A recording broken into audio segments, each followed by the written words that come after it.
Diving down the rabbit hole, deep dive, true crime with Jackie Siege, Jermaine.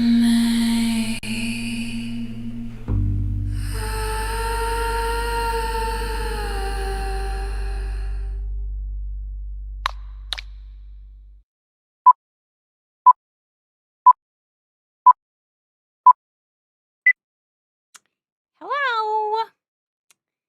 How is everybody doing today? I see we have my bestest friends here. Hey, John and Warflare and Rosie and Lunch Lady Doyle and William Santiago, Christine, Mar 310, Amy Crew is here, Jacqueline Schmidt, nice name, Jacqueline. And let's see who else is here. I think I saw Paperback Writer is here also. How is everybody doing today? I'm just sitting here having my own personal Celine Dion concert by myself, singing all by myself, which is sad. My husband and I went to go see Celine Dion at like the very beginning of 2020, I think. And like one of my bucket list concerts to go to. And it was funny. He's like, "Do you think she's gonna sing like her sad songs?" I'm like, "Babe, every song she sings is like sad. Of course, she's gonna probably sing a sad song." And he's like, "Well, I just don't want her to sing like all by myself. That song is so depressing." I'm like, "Well, it'll be fine. Like, whatever. I'll be next to you the whole time." So anyway, they're having like this time period where she's changing clothes. So I run to the bathroom. I am in the bathroom, and from the bathroom, I hear her start all by myself. I'm like, great. Now she's singing all by myself, and my husband is all by himself. It was so sad, but it was so funny. I was cracking up. There was like one more lady in the bathroom. I'm like, our husbands are out there alone right now. Oh my God, it's crazy. Yeah, right. All right. Let's see. Tattletales, hello. Thank you, William. I'm glad you like my intro. Hi, Deborah. Deborah Rockhill. Hey, Jim. Jim Richmond, also known as Paperback Writer. I know I saw you in here. Yes, she did the Titanic song. Do you know a funny thing about that song? She hated that song, okay? She didn't like it. She didn't want to record it. She didn't want to do it. And they're like, well, just come in and record the demo, Celine. Just record the demo. Like, that's all. We just want to hear you sing the demo. She recorded the demo, and they processed that track, and that's what they used. Like, that's the song. The song is the demo. The one and only time she sang it, she hated that song. I always thought that was so funny. I love Celine Dion. She is life. She is life. Yes. So, hi, Florida Gulf Coast and the fun-sized one. Oh, yeah, it was super popular. No, I was like peak teenager when Titanic came out, and I remember like ugly crying through the end of it because I saw it when it came out in theaters. And then I went to New York City not long after, and somebody was selling like a bootlegged copy of it out like on the street. So I bought it. It was VHS, like the double VHS, because it was so long it had to be on 2 different tapes. And it was literally, can everybody hear? It's showing up for me, but let me know if you can't hear me. Do a thumbs up in the chat if you can hear me. But it was literally like filmed at the theater by whoever was selling it. Hilarious. I wish I still had that. I don't think I do though. Yes, Bravado 007 says at this rate her looks aren't going to do her any favors. George is playing the long game. Great. Hi, Skier Co. 2009. Okay. Okie dokie. Yeah, near, far, wherever you are. Near, far, wherever you Celine Dion. Thank you, Beth, for loving my intro. Yeah, what, Charles Grieve, All by Myself? That version. So nice. Hi, DIY with Erica. Aw, been in the trenches of nursing school? Well, good for you. Okay.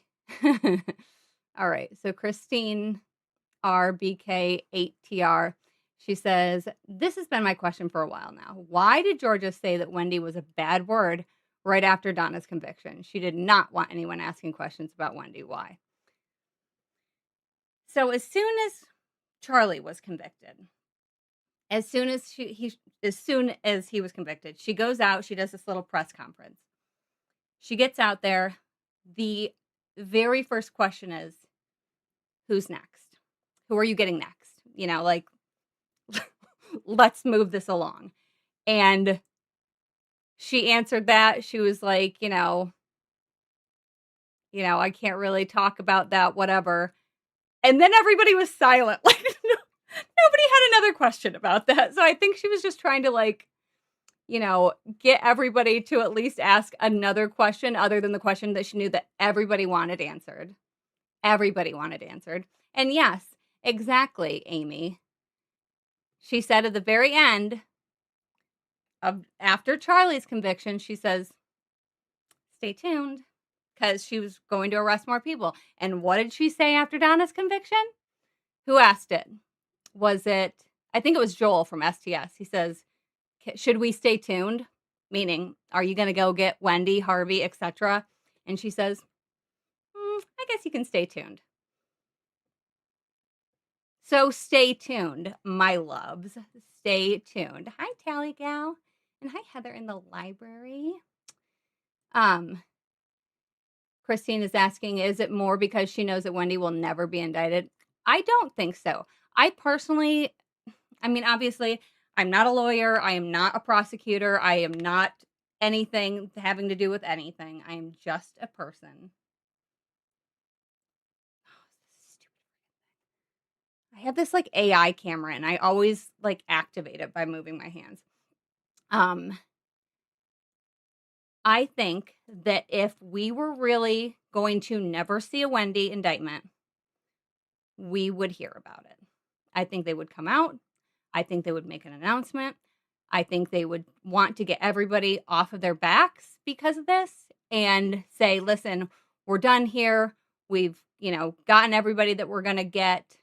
The end. That's what I think personally. Yeah,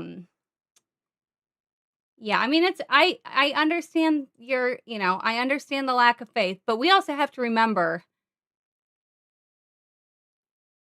everybody's faith was gone that Charlie and Donna would ever be arrested.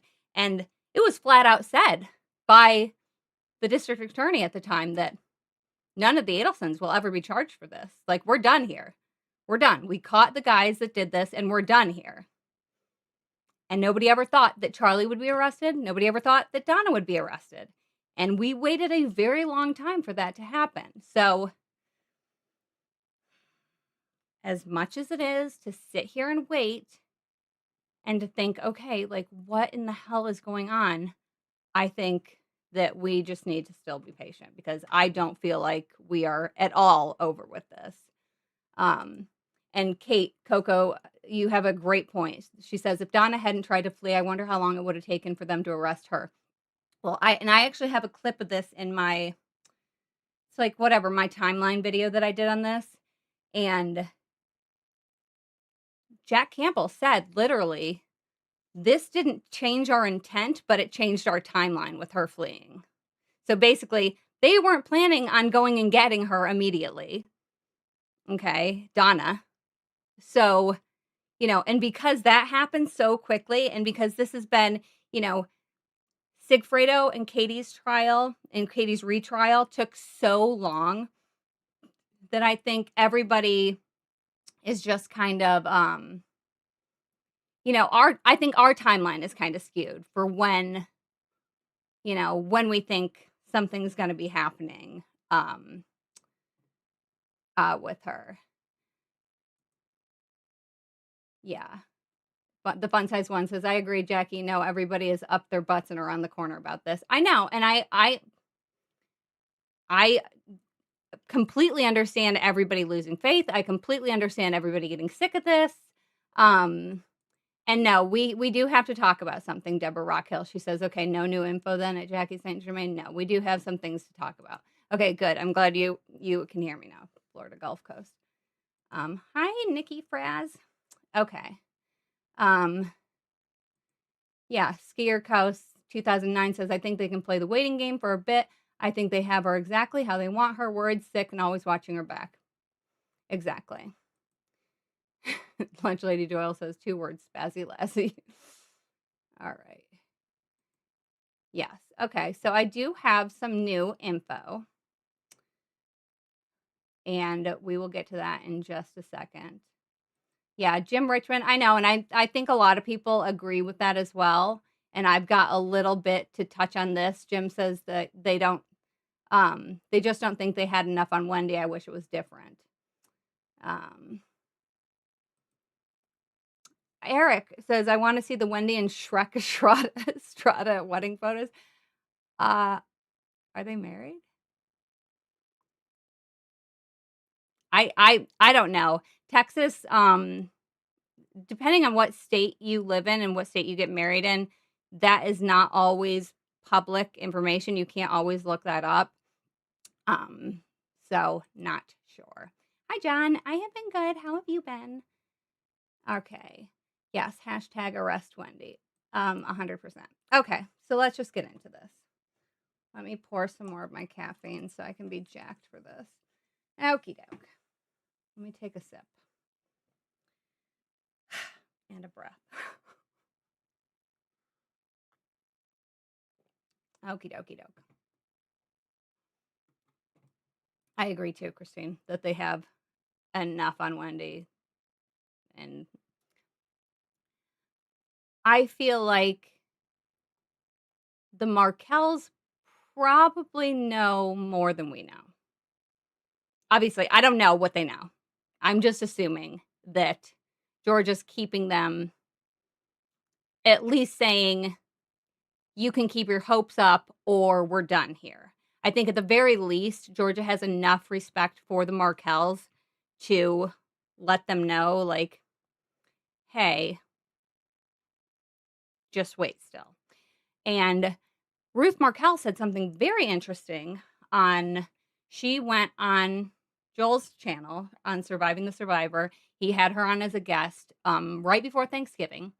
And she went on there, and of course, she's just like the absolute picture of grace. And I mean, I could only wish to be as wonderful and perfect as this woman when I grow up. But she's mentioned in there, she's basically saying she's so thankful for everybody. She's thankful for the bloggers. She's thankful for, the defense and everybody that's staying on top of this and keeping the case alive. And she says that basically there are some legal professionals, judges and otherwise, that have associations with Wendi that are soon retiring. And she throws this in at the very end of this little, I mean, you can go find it on Joel's channel. It was, I'm pretty sure he has it in his videos section. And it was right around Thanksgiving, but she pretty much throws in this little Easter egg saying, here's a breadcrumb for you all. Some of these people that could have potentially been protecting Wendi will be out of office soon. So this could also be another factor. Jacqueline, and I have heard the exact same thing, Jacqueline. I truly believe that they're waiting for Charlie's appeal to be over with. I think they're hoping he will flip on Wendi if he doesn't get his appeal. I agree. That's going to be one of the things that we talk about today. Same, Amy. Amy says, "I'm convinced that Wendi witnessed the shooting." I also think so. Oh, Kelly. Kelly says, Jackie's sitting here 2 days post of my facelift, hoping to look as young as you in 6 months. Oh, I hope your recovery's going good. Aw. Thanks. I feel like I look elderly. I told my friend last night, I was talking to my friend who lives in Florida. I'm like, I want to Botox my whole body. I'm kind of getting to that age. Wendi was cute when all this happened and she had money and connections. Now I'm thinking Corey might get off. Yeah, I really need to get kind of up to date with that. With that case. Frenchie Irish, hi. So I think you can hype once after the live is over. I think it lets you hype then.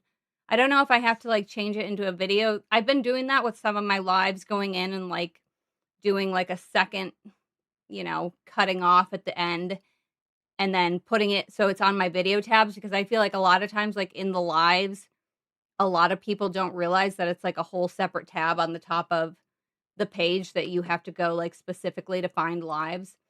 So I believe you can do it after the live is done and processed. Yeah, Tally Gal says they know Wendi was involved. Think of how that must eat them. Remember how many years passed before DA arrested Brian Winchester and Denise Williams? Which, exactly. And I mean, that right there should show that, people are going to get got. And even though we want her to be here and done, and, we are still had that, bloodlust to see her get locked up, which is fine for everybody to have because that is the correct feeling. I feel like, we have to wait. And if anybody knows, what is her name? Allison Giovanni, she has a channel on YouTube, and she actually had what she has always thought her father killed her mother in 1983. And for years, she has been pleading to the district attorney where her mother was killed and saying, please arrest my father. And he just got arrested like last month. So I don't think we're going to have to wait 20 years or anything, 40 years, but I don't think this is over by any means. And I feel like, people saying, well, if they haven't gotten her by now, they're not going to get her ever. No, I don't think so at all. Tattletale says if Wendi was 100% innocent, I'd be suing everybody right now, especially the state. Yeah, probably. Top Cat says Charlie's appeal may be delaying them moving right now. In my opinion, the decision is due in a few months. Yes, and what I did is so on this, I looked up Sigfredo's appeal, okay, to see how long it took for that to come back, and it took about 3 months. Okay, so Charlie's appeal just got filed in the beginning of February. So we're March, April, May. We could potentially be seeing a response from him. And I also looked up what the percentage of appeals and trials that get overturned in Leon County, like the appeals that come back to favor the appellant, and it's like no percent. I think it's like 4%, 11%, something like that.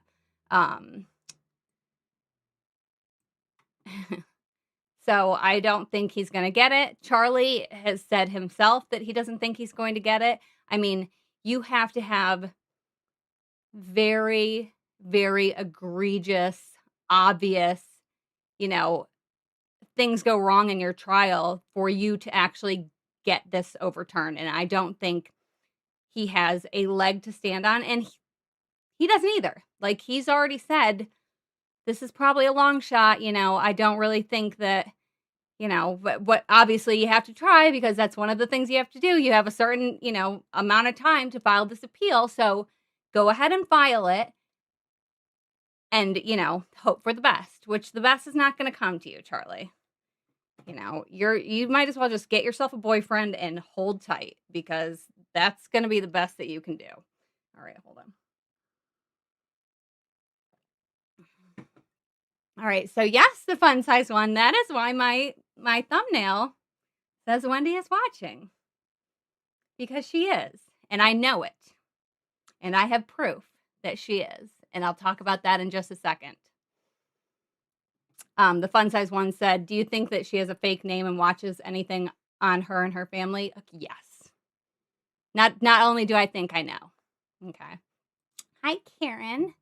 She says, "Good day, Jackie and other Wendy watchers. They will arrest and convict the bitch. There is a lot of politics involved, I think." Agreed. Agreed. Agreed. Okay.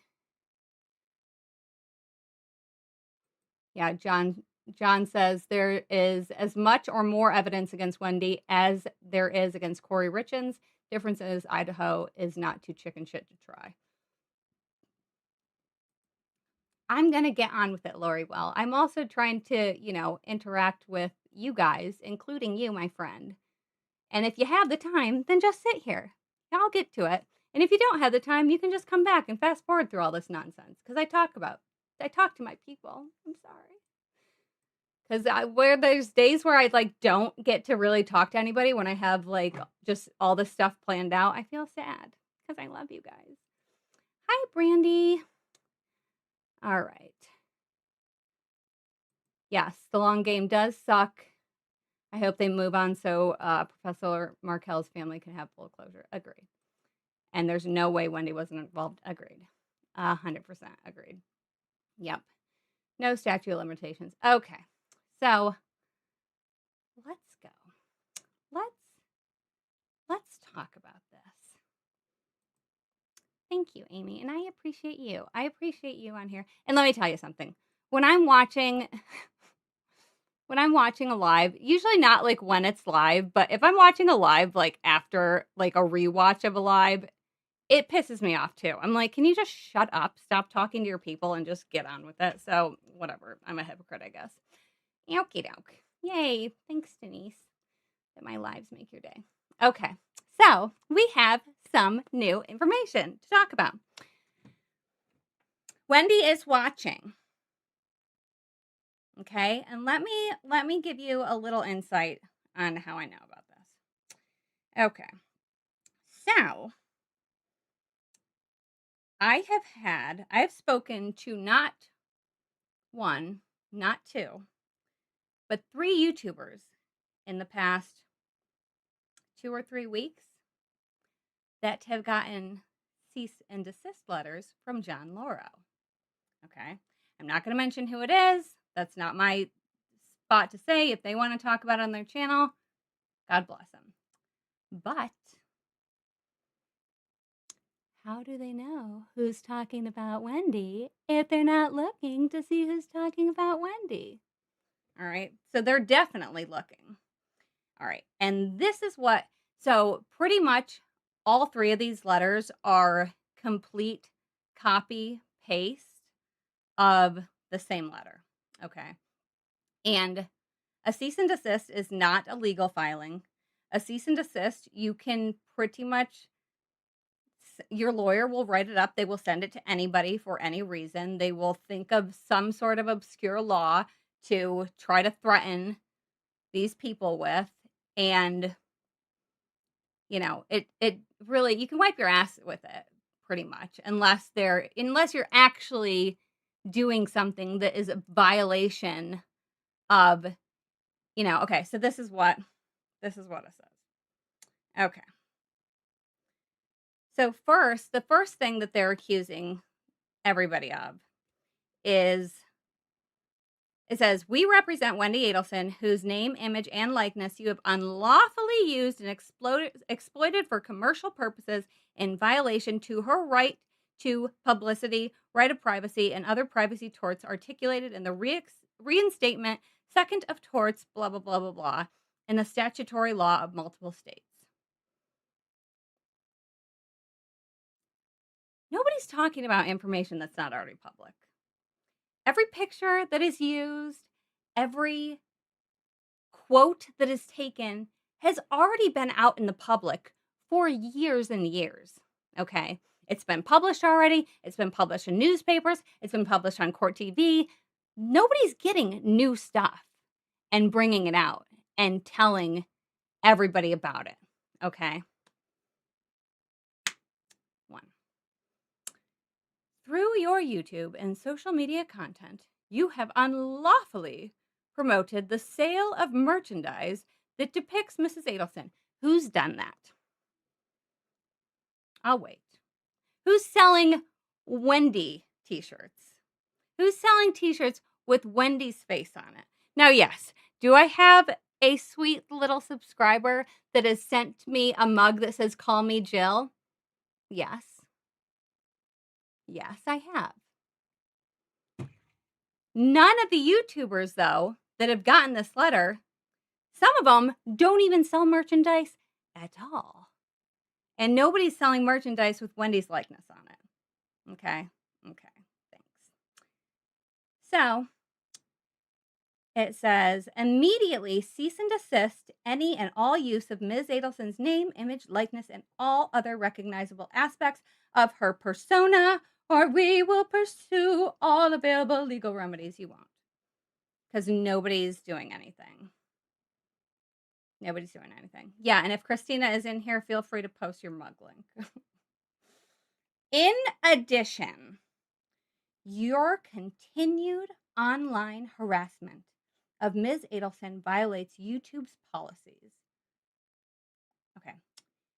YouTube has legitimately the strictest policies of any social media network that is currently running. Okay. You can't say shit on here without them hunting you down and taking down your content.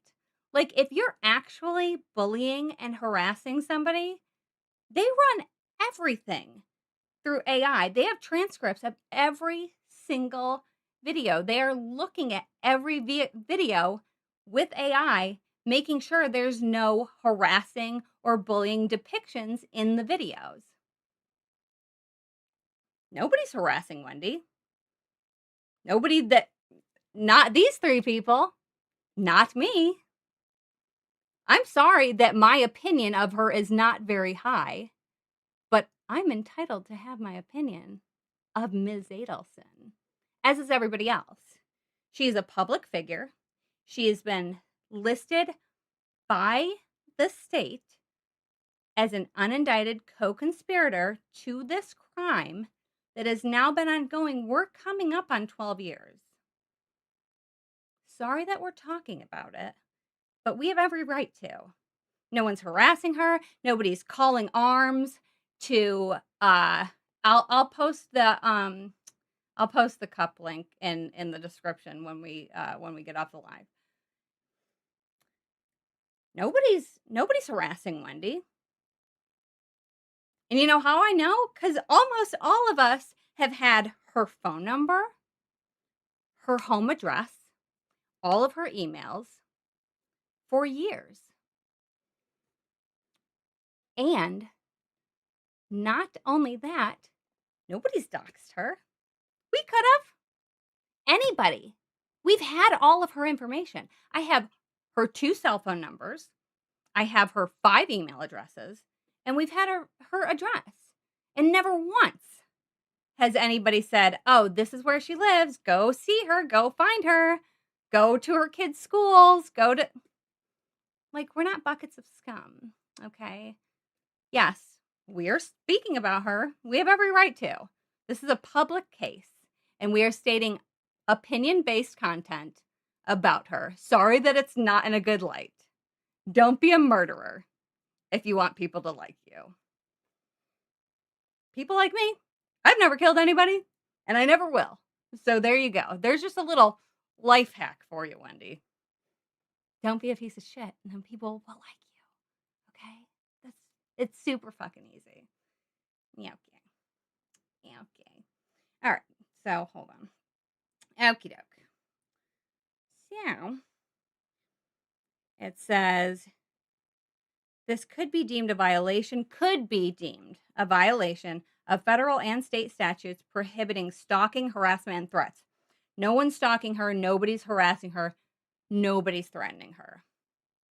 And I feel like I watch every single person that is doing content about Wendi, and never once have I seen anybody even come close to doing any of these things to Wendi. Do we like her? No. No. Are we threatening her? No. I've said in jest that maybe we should do a citizen's arrest, but obviously we're not, or we would have already. Like, please, please, please, please, please, please. Okay. So, it says, furthermore, the statements accusing Ms. Adelson of a crime can be defamatory per se.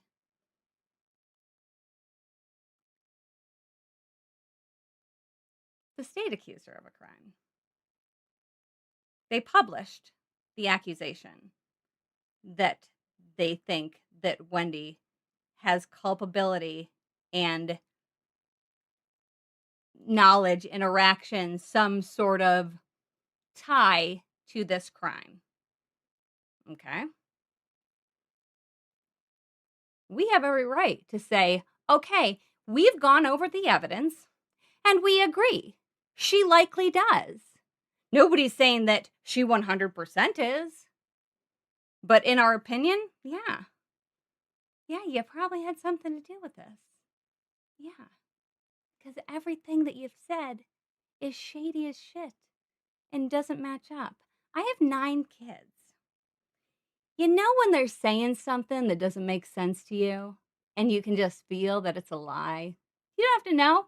You don't have to have proof. But if it doesn't make sense, it's usually a lie.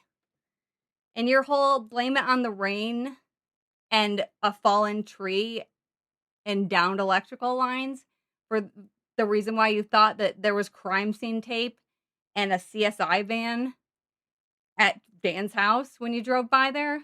Nonsense. Nobody buys it. Sorry that nobody buys your nonsense. You have gone on the stand, what, 5 times now? Sigfredo, Katie retrial, Charlie, Donna, 4 times? On a public trial that has been streamed. Nobody's like breaking confidentiality laws and, going up and digging, stuff up about Wendi that's not public information anymore. And she said herself, I don't watch anything. I don't watch anything having to do with me. And this is when Chris DeCoste was absolutely like bitch slapping her at Katie's retrial. And he says, you don't? Well, how do you know that they're talking shit about you? She said, you told me they did. No. He never said that, friend. You know. You know what's going on. We know what's going on. And we're allowed to have an opinion of that. Full stop. Full stop. We are allowed to have an opinion of it. Next. The perception conveyed by the entirety of the publication is demonstrably defamatory, and the statements were not presented as opinion, but were sufficiently factual to be susceptible of being proved true or false. No, 100%. I have an 11-hour series on Wendi and why I think she's guilty, listing out every single solitary point. And I say, I think, I believe, or, probably a billion times in that video. As does everybody that's gotten this letter. Nobody's saying flat out, you're a murderer. I mean, we may ingest, but everything is opinion based that everybody is saying. Like, nobody's saying, oh, I was there, I saw her, except for Sigfredo. Sigfredo says he saw her the day of the murder at Dan's house.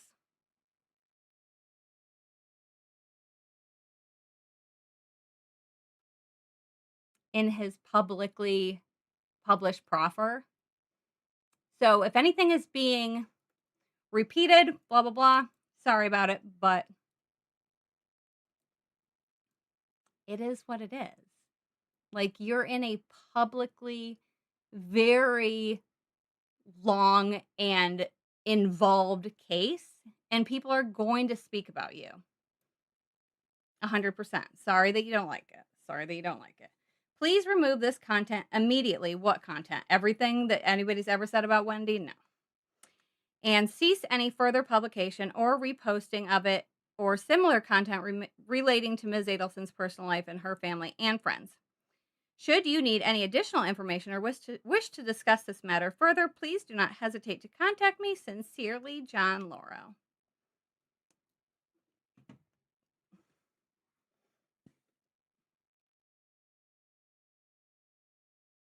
I mean, it's a shame. It's a shame. You know, I mean, it can't be fun to listen to everybody think that you had something to do with this and listen to a bunch of people say, "Hey, hey, you're probably going to be next." Every single juror thinks she was going to be next. And they know less information than we do. You know, the jurors that went, you know, the jurors that were at Donna's trial, a lot of them spoke out afterwards. And knowing nothing about this crime until they were in court, every single one thought that Wendi was involved. Every one of them. You can't help where the evidence is pointing. Can't help it. So sorry. Yes, true crime in a minute, Jackie. Please call Lauro and ask for an interview. I'm sure he would be jumping at the chance. I'm sure he would love that. I'm sure he would love that. True Crime Wifey says, does Lauro send cease and desist to anyone who's talked smack about President Trump? If so, maybe that's all he does. LOL. Yeah. Yeah. Allie Dade says the jurors can't believe that she hasn't been arrested yet based on the evidence that they saw. At the very first trial, when Katie and Sigfreda were being tried together, the jurors were like, is she getting arrested? Is she getting charged too? And the judge had to stop and explain to them what kind of immunity she had, which is basically nothing. And you know, no, she's not being charged. Yeah. I mean, the state isn't going to decide to arrest me.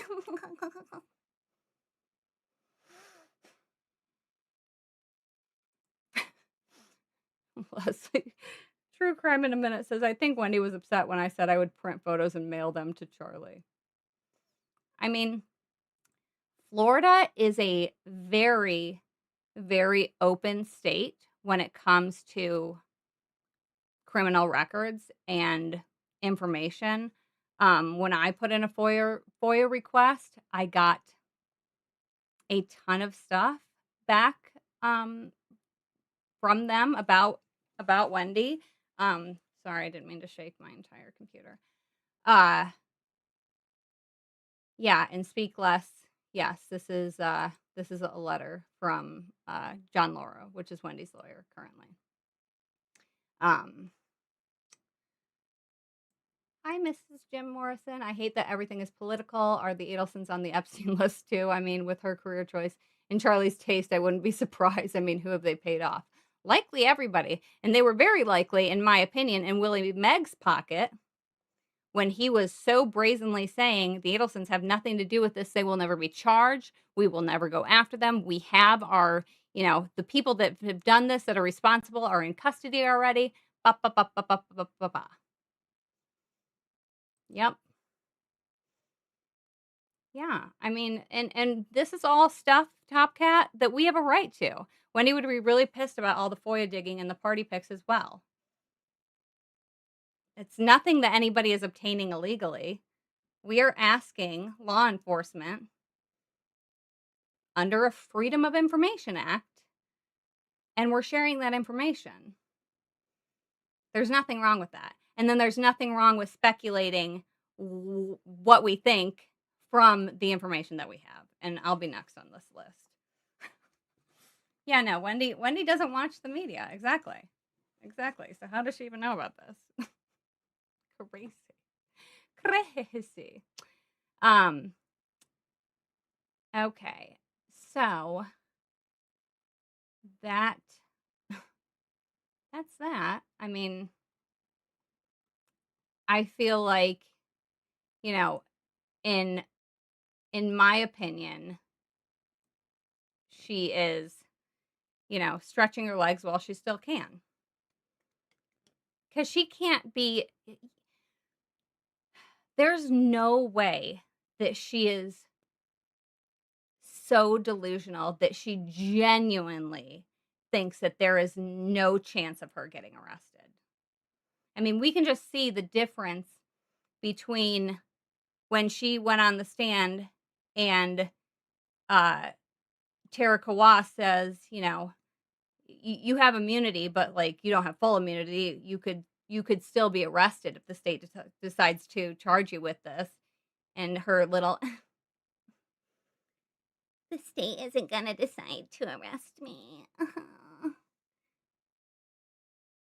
And how she was at Donna's trial.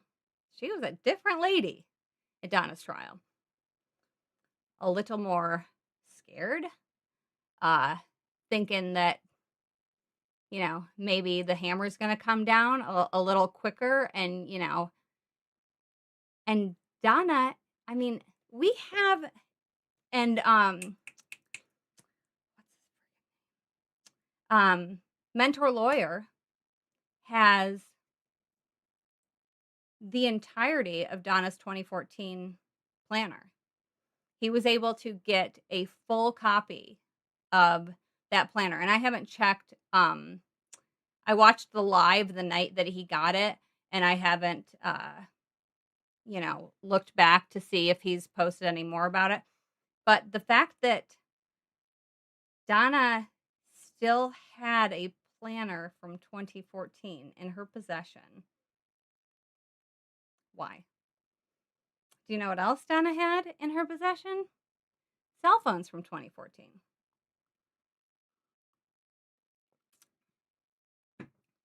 In the evidence log of what was collected from Donna and Harvey, there were like 5 or 6 different cell phones.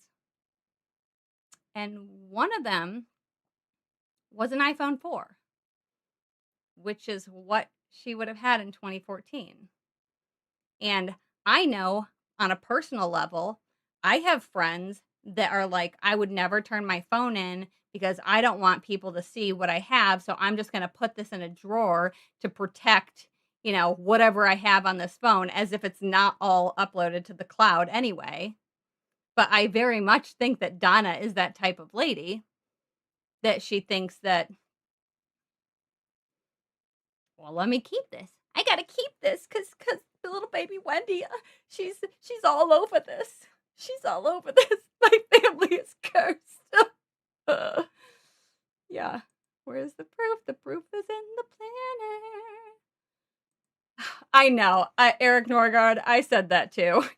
He says, I hope Georgia brings in Christopher DeCoste as a guest lawyer to cross Wendi at her trial. I know. That was really chef's kiss. That was the most beautiful.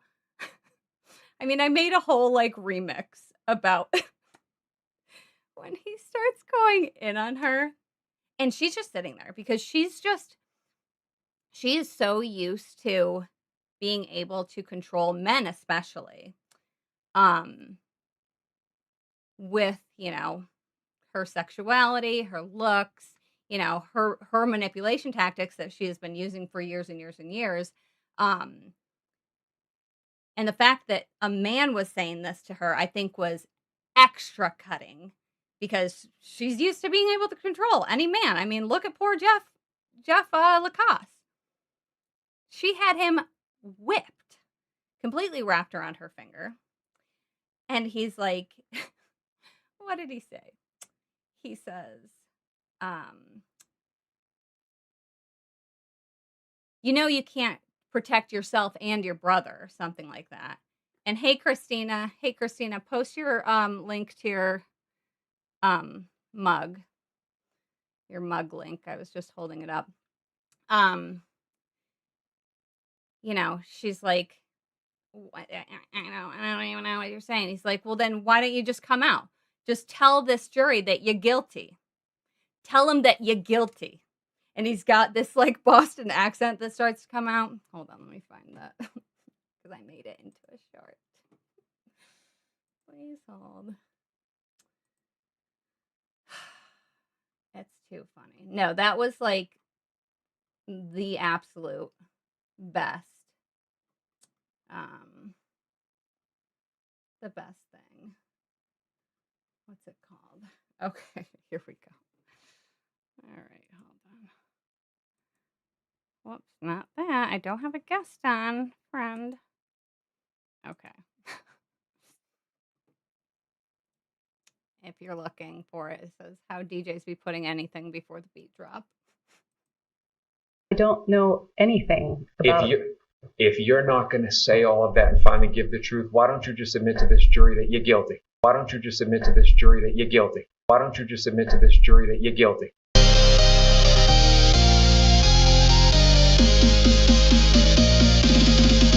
Why don't you just admit to this jury that you're guilty?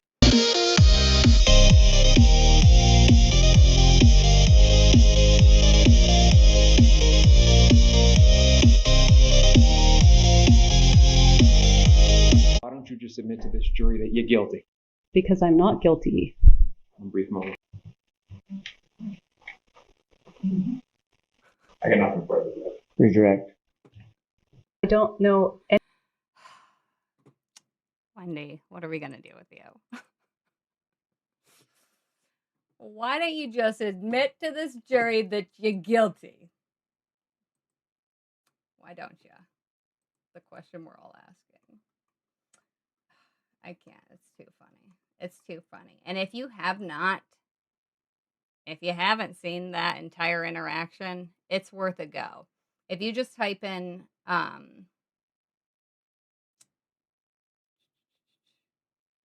believe that was the retrial. But yeah, it's easy to find. It's easy to find. Okay. So let's see.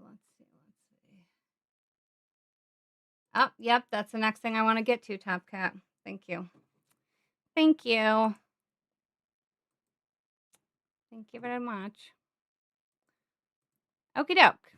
So, Top Cat says, wasn't there a burner phone listed somewhere as well?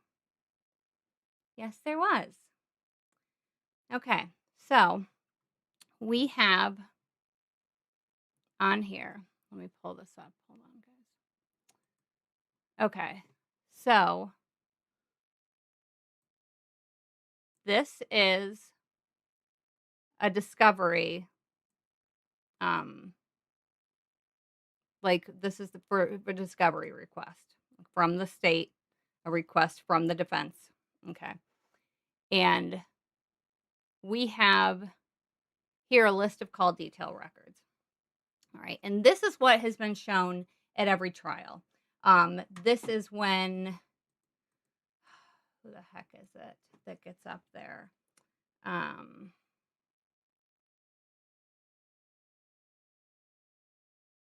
I can't remember his name. Somebody will put it in the chat.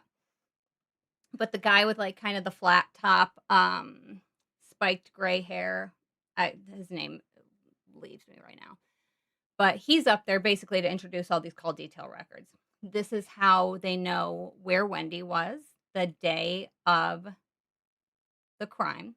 This is how they know that she was at her house at a certain time. This is how they know that she went by Dan's house at a certain time, because the call detail records, and this is separate from GPS, but the call detail records show which tower your phone is pulling service from at any given point in time.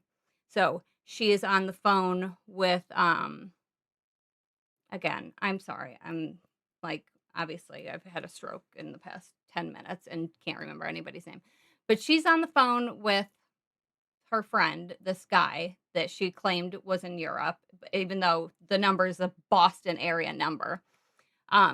She's on the phone with him the entirety of the time between the time she leaves her house at 12:30 to the time she gets to ABC Liquor at 12:47 or whatever. And they are able to trace through this phone call where her call is pulling service from. So when you are driving or when you are doing anything with your cell phone,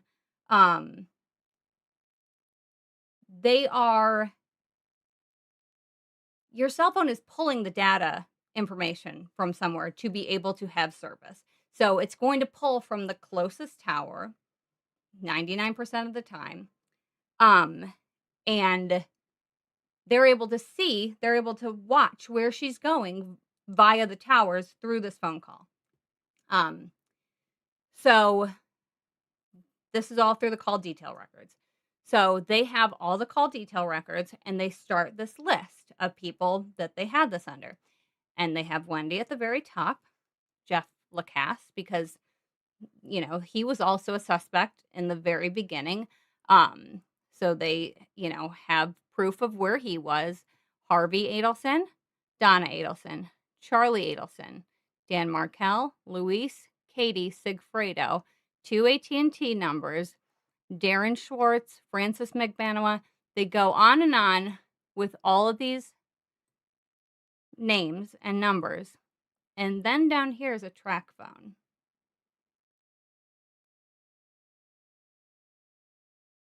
A track phone that has not been identified yet. Do we know whose it is? No. But can we guess whose it might be? Yes, we can. And I'm sure you can guess as well who this might be. Right here. So, all interesting information. Obviously, we're speculating here of whose this could be, but they have information that we have never heard about. Right here. For example, this burner phone. Right there. Right there.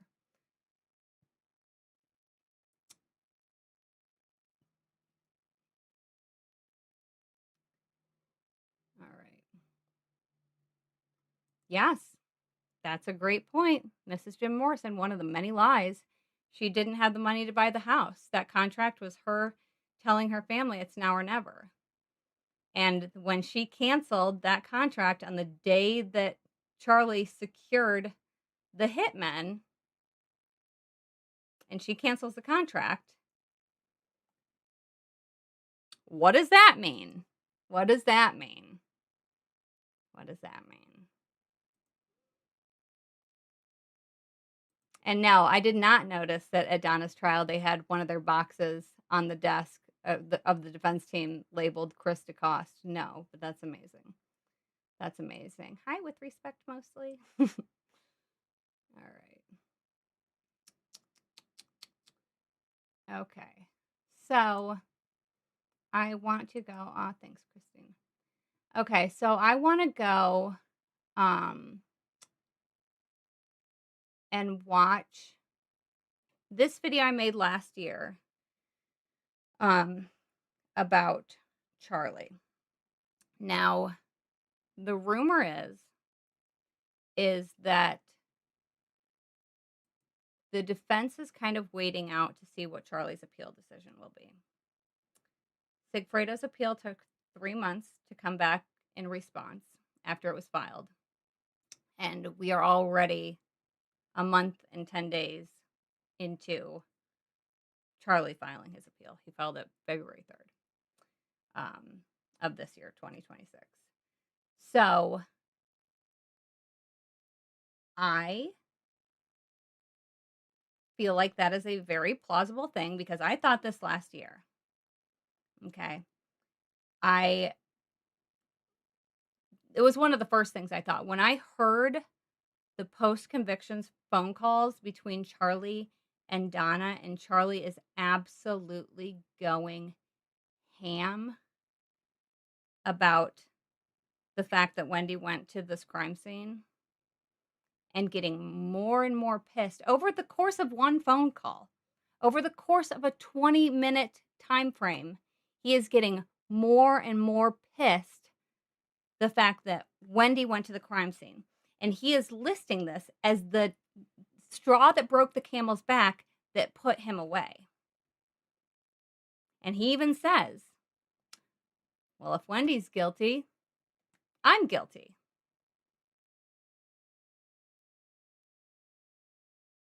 Yeah, that's right. He also says, and he catches himself, but he also says, you know, who would think that, you know, he's like being like a statistics major at this point. He's like, you know, that I just couldn't believe it. Like somebody asked, did that really happen? And I was like, yeah, that really happened. Like I couldn't believe it. He's like, and you know, that she went by there. He's like, or maybe she was there when it happened.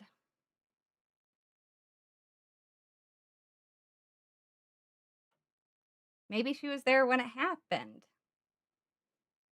Maybe she was there when it happened, is what he says out loud with his mouth. Maybe she was there when it happened. And then he immediately catches himself and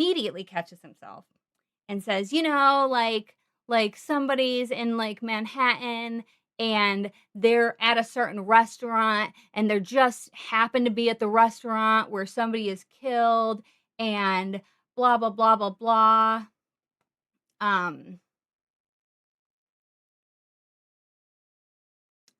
Thou dost protest too much.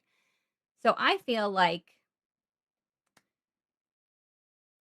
we're listening to this, and I'm going to play this video. It's only a 30-minute video. I'm going to pause it to read it because I still haven't done the replay of this. Oh, yeah, Christina, that is in... I don't know. I'll find out which video that's in of mine, and I'll play that part for us to listen to also because it's kind of crazy. But you know, this is just the day after his conviction that he is starting to get this bent out of shape about this. He is essentially blaming Wendi straight out, saying that, you know, she's the reason why the jury thought that I was guilty. Because she went to the crime scene, and if she's guilty, I'm guilty. And Donna says it too. I'm pretty sure I have a short. Hold on. Somebody was like yelling at me the other day because they're like, you're not looking at the camera the whole time. It's like, dude, I don't have a team of people. My cat is here, and she can't read. So I'm sorry that she can't pull videos up for me. Training will happen this week. And we'll get this fixed. All right, let me see.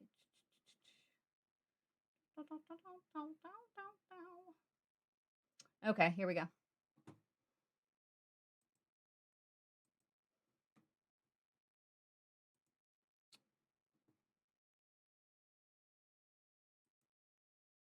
Like, I said, I know about Daniel's act, and I know you never. Like, she either had knowledge, and that's why she went to the house, or she had no knowledge and was going to the same liquor store she always went to. Then the other thing that's unshakable is what Kappelman said. She just couldn't help herself. She had to drive to the scene of the crime, out of her way on the liquor store. The regional liquor store is closer and shows up an hour after everything was done because she just couldn't help herself. Well, if it's true, and Wendi showed up because she knew something was going to happen, then I'm guilty. Without a doubt. If you want to say it's a coincidence, then you can excuse that with the word coincidence. But like the things line up, they line up. So you can have an explanation, or you just say it's a coincidence. But but you can't use the word coincidence too many times before someone says, do you think I'm stupid? So, like, you could boil the whole case down to, what the fuck's Wendi doing in his house an hour after he gets shot? That's the whole case. If it's a coincidence, I could be innocent. If it's not a coincidence, I have to be guilty. Well, not just you. If you're guilty, Wendy's guilty. So, of course. Yeah, she has prior knowledge. That's what she was She's saying. showing up. Right. I mean, she basically called her out on it. Like, she couldn't help but go see. Well, that's like saying that she was a part of it. She couldn't help herself. Wasn't that what happened? Exactly what she said. So she's giving a logical, simple explanation to a simple act. She showed up because she knew something was going to happen. Why else would she? What else are the chances of Wendi leaving her house 7 miles away, looking to drive down any street on that date, at that time, an hour after everything happened, for one reason only, and it's to go buy a bottle of liquor? Were there no liquor stores closer to her house? Yeah, they mapped out like 3 or 4 or 5 of them. Was that the most direct route to the liquor store? It was the route she knew how to go, but it wasn't the most direct route. So it's not the most direct route. It passes 3 other liquor stores that are way closer. And she's looking to drive down that street on that time, on that day. I said to Mom that, I said, what are the chances of that? Like 1 in 10,000? Or more? More. I mean, it's so crazy. It's so crazy, but it happens. So crazy, but it's true. And not only that, but the way he is talking about this, he doesn't say she drives on the street right after Dan was killed. He says she drives down the street an hour after it happened, which I think is a big difference. Because just before then, he says, well, she went down that street because she knew something was going to happen. Oh, if I said Top Cat, if I said Sigfredo's proffer, I meant Luisa's proffer from before. My apologies. My apologies. And yes, it wasn't Sigfredo's. I misspoke. It was Luisa's proffer. And yes, he says straight up, when I saw Wendi the day of the murder, I'll pull that up because I have that. I think this is it, actually. I think I ended up making it into a short. If not, I'll find it in the video in a second. In my last video, I didn't want to speculate on why she wouldn't be telling the truth. But genuinely, I have some thoughts about it. And I think my main reasoning can be summed up really well by Yindra's own words in this next clip. There's another one for Yindra from Rosie. Yindra. Shout out to Rosie there. I don't think that's it. While we start, I'll start this Charlie video and I will find the exact place that it is in my other video, because it's in the video that I did when Grish called in one time talking about the owl, and I'll show you what that looks like if you feel like watching that. So this Grish, the owl, this connection video, and honestly I could probably find it. Just let me scroll through. Grish says it. That's her and name, this was right? during a live, and I took this might be it, and I took this out of the live and made it into a video, so it'd just be easier for everybody to watch. I think this is the part of the video where he says it. Excuse me if it's not, but let's just listen for a sec. Do what they do. At 10:51 a.m. on July 18th, they backed out. He drove down the street back toward Thomasville Road, and he hit the speed bump, and he saw Wendy again. This is it.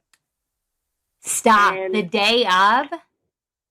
The day of, he says it, but he says it in a certain kind of way that you gotta be on that frequency to know it. And I was like, oh, she was there. They didn't even know I was going in the ride unless the only one that knew was Katie. She knew I was in that car. How did she know that? Because he told her.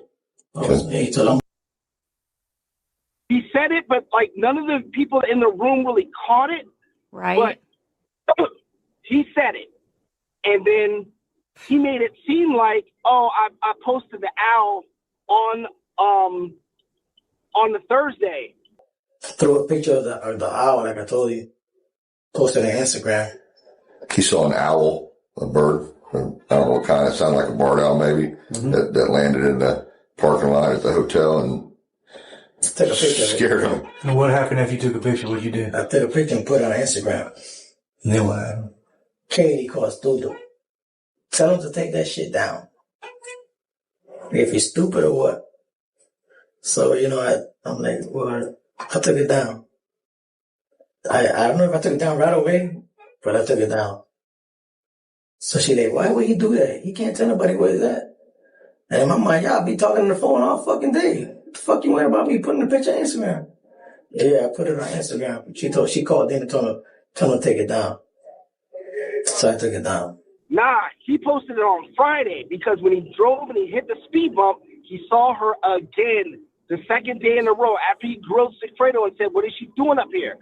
So there's a rule of thumb with certain types of things, and it's if you have an intermediary and that intermediary shares details about the other side to you, you have to expect that other side to know more about you than you know about them. Yes, so great to point. level that, the only way that Luis, because all right, at that time there's like Facebook, Instagram, and all that stuff, and Luis said in his proffer he was worried that she would see him and know who he was, and Isom said, but you got tinted windows, and Luis is like, it doesn't matter because you see a big tall guy and you know his real name. All you have to do is go on social media and see the little guy and know that's me. You ask him, he says that's Wendi. She's making sure that we're going to do this or whatever. That she wanted to make sure that we was up there. She thought that we were lying, that he was lying. Because she don't even know I'm in the car until she seen me that day. Yeah, but your car's got tinted windows. Does she even know what kind of car you guys are in? That car ain't not even tinted. Then on the day of the murder is when I seen Wendi. They ain't even know I was going in the ride unless the only one that knew was Katie. She knew I was in that car. How did she know that? Because he told her. He told her, I'm going with Tato. They call me Tato. So I think I'm going with Tato. So I said, I asked him who knows. He goes, no, it's just Katie. I said, that lady knows I'm in the car. He's like, nobody knows, just Katie. But in my instance, I didn't trust him that day. I'm like, somebody else got to know. Because if you told Katie had to tell that lady. Because, that day of the murder, when I seen Wendi, that's when I asked him, who's that lady? And he said, that's Wendi.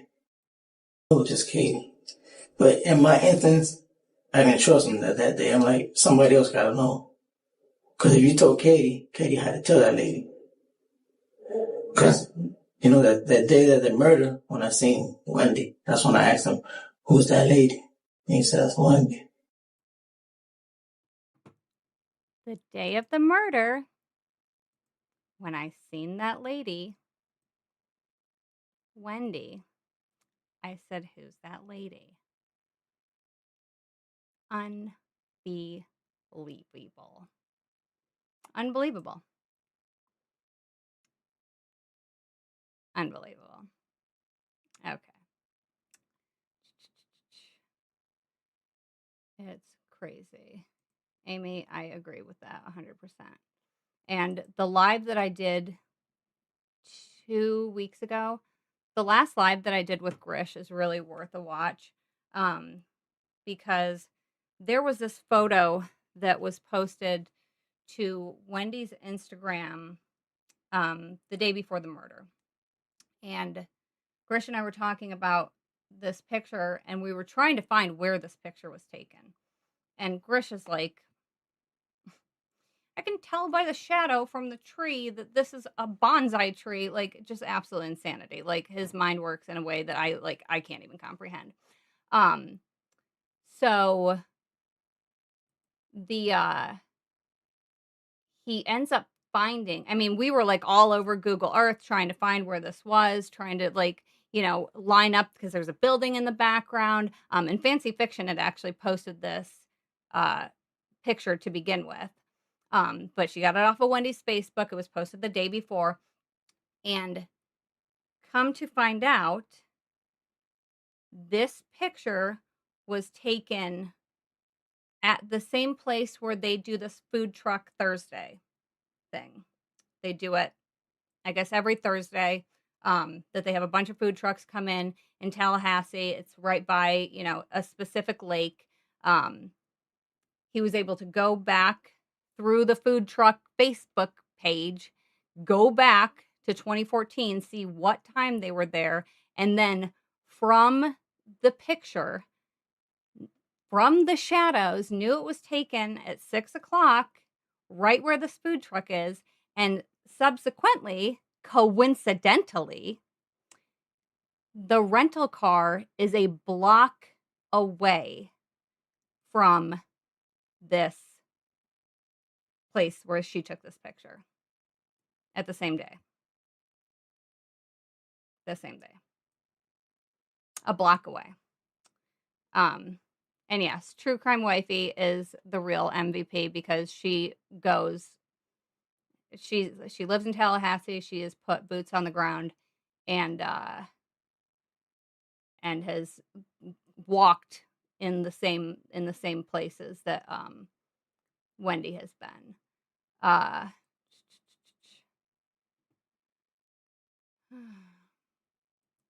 Okay, so Steve Sullivan, I was on earlier and saw you talking about some lawyer sent it. He didn't send me a letter, but there was 3 other YouTubers that have gotten a cease and desist from John Lauro. Except none of the things that he is accusing them of doing has happened. Not with them, not with any other YouTuber. Yes, spill the crime tea. Tempting to make more videos of Wendi. Yes. Yes. I mean, this needs to stay on the top of everybody's mind. I don't feel like we have any sort of, influence one way or the other to see if they're going to prosecute. But I think it is important for, the prosecution to see that we're still waiting and we are still wanting to see justice be fully served.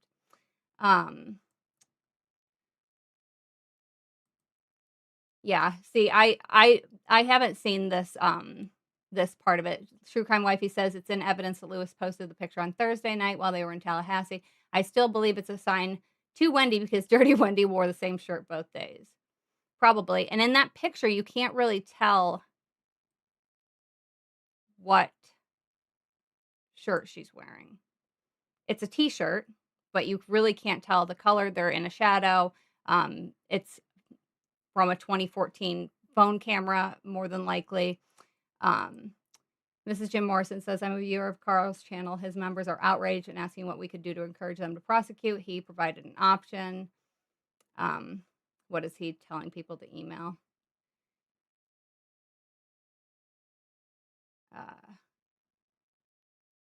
Yeah, I mean,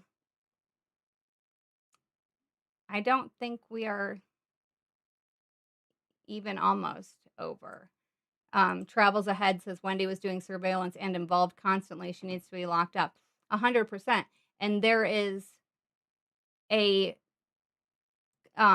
interview that ISOM had with 2 separate inmates that were in prison with Sigfredo, and they said that Sigfredo told them that Donna had paid 2 other hitmen prior to Sigfredo and Luis being hired, prepaid these other 2 men $50,000, and they just ran with the money. And I guess he got drunk, he made toilet wine, and then just started spilling it. And I remember when I first was talking about this, and somebody's like, well, why would he even know that? Well, Charlie talks about everything. And Katie was his girlfriend. So I'm sure it went from Charlie to Katie to Sigfredo, and that's how it was known about it. Yes, I do. Mrs. Jim Morrison says, remember at Charlie's trial, she slipped up and said when the hitmen came instead of the Geek Squad, it's not a coincidence that she visited her family for weeks right before the crime. Yes.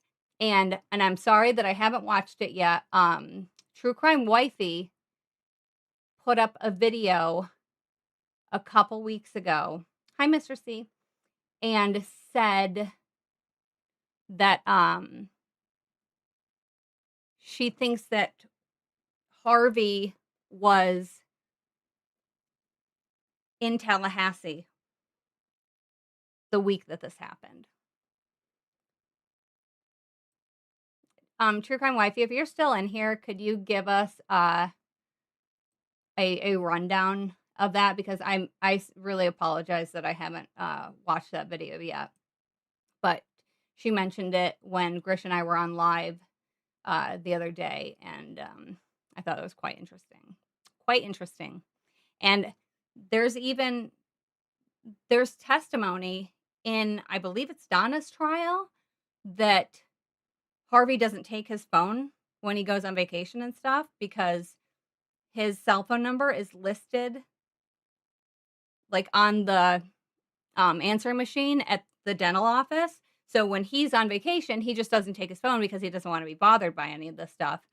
So it's plausible that he left his phone in Miami. We never hear him when Wendi calls Donna. And yeah, both of their phones traveled up, but it just could have been that she had Harvey's phone. True Crime, if you're in here, give us a rundown of that. Wendi is a schlor.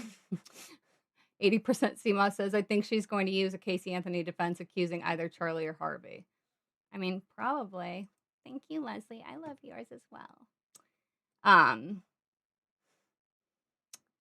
Yeah, it's crazy. And then I also, which I didn't catch, I didn't catch the first time that I was going through the FOIA requests that I'd gotten, all the documents that I'd gotten, but I was trying to find this burner phone information because I knew that I had it screenshot somewhere. So I'm trying to find this. I'm searching like all these keywords in my photos because I've got, like a trillion screenshots of everything. And there's record of Katie calling Harvey. Why? Why would Katie call Harvey? Why would Katie have any need to call Harvey's cell phone at any given point in time? And forgive me because I can't 100% remember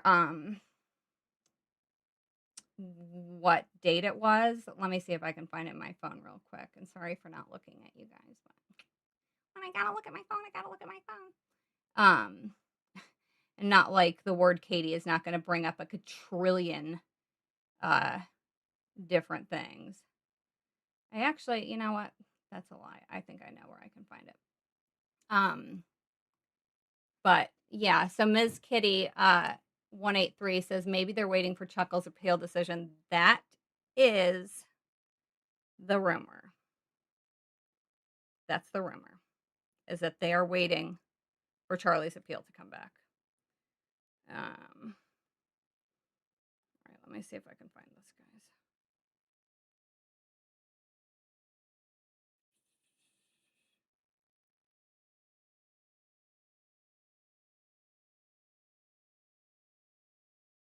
All right, whatever. It's in the last live that I did with Grish. I'm pretty sure I talked about it and pulled it up.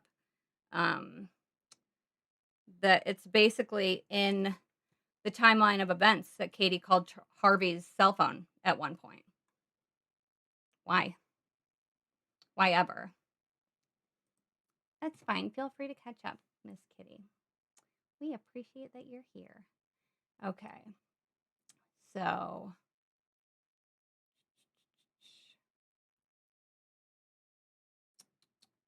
yep. Yeah. I mean, the amount of things that Wendi has lied about is like staggering. Mrs. Jim Morrison said that, and she lied about who made the appointment and lied about who she was speaking to when she drove to the crime scene. She lied that Isom told her about the crime in the car. It's all nonsense. All nonsense. And Christine says, right, that's why he was in the shower when Wendi called. He leaves his phone at home whenever he's doing other type things, maybe. Okay, it doesn't look like True Crime Wifey is here. I think I went over it a little bit in my last live. So if you want the live that Grish and I did a couple weeks ago, is really worth a watch. It's a little bit long, but it's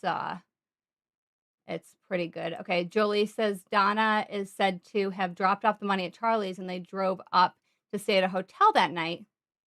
If Harvey was with Donna, wouldn't they have driven straight through to Wendi and the boys? You'd think so. I think it's only like an 8-hour drive. I mean, she did call late. I think it was like 7 o'clock when she called. Let me just look to see what the how long it takes to drive from Tallahassee to Miami. Okay, so it's a 7.5-hour drive.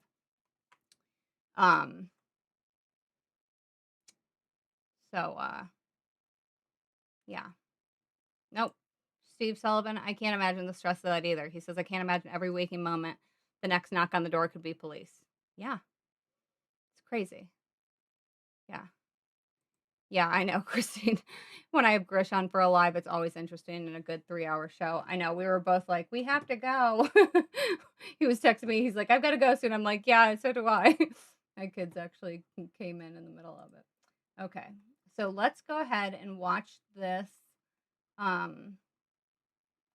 Charlie video. Now, I posted this 11 months ago. I want to kind of go over this. I'm going to be pausing it because this is like one of the first videos that I made and posted. So I didn't have a microphone yet, and I didn't have any understanding about how people could probably read, and so all the captions go by incredibly fast. Okay, so what do I think either Charlie or Donna or both will roll on Wendi? As much as they try to portray themselves as the perfect family, I'll make myself a little bit smaller up here.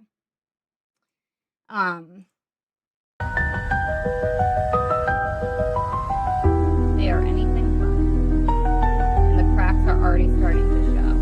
This is like one of the this video is so highly disputed because there's some people that are like, oh my God, I love the music. And then there's some people that like, your music makes me want to jump off a cliff. So sorry if you don't like it. Hey, Jeff, is there any chance, I was just out the Adelsons in Miami, is there any chance they had something to do with this? That's the weirdest family, that vibe. You walk in the room and something's strange. Let's discuss the family dynamics. First, the family versus Rob Adelson.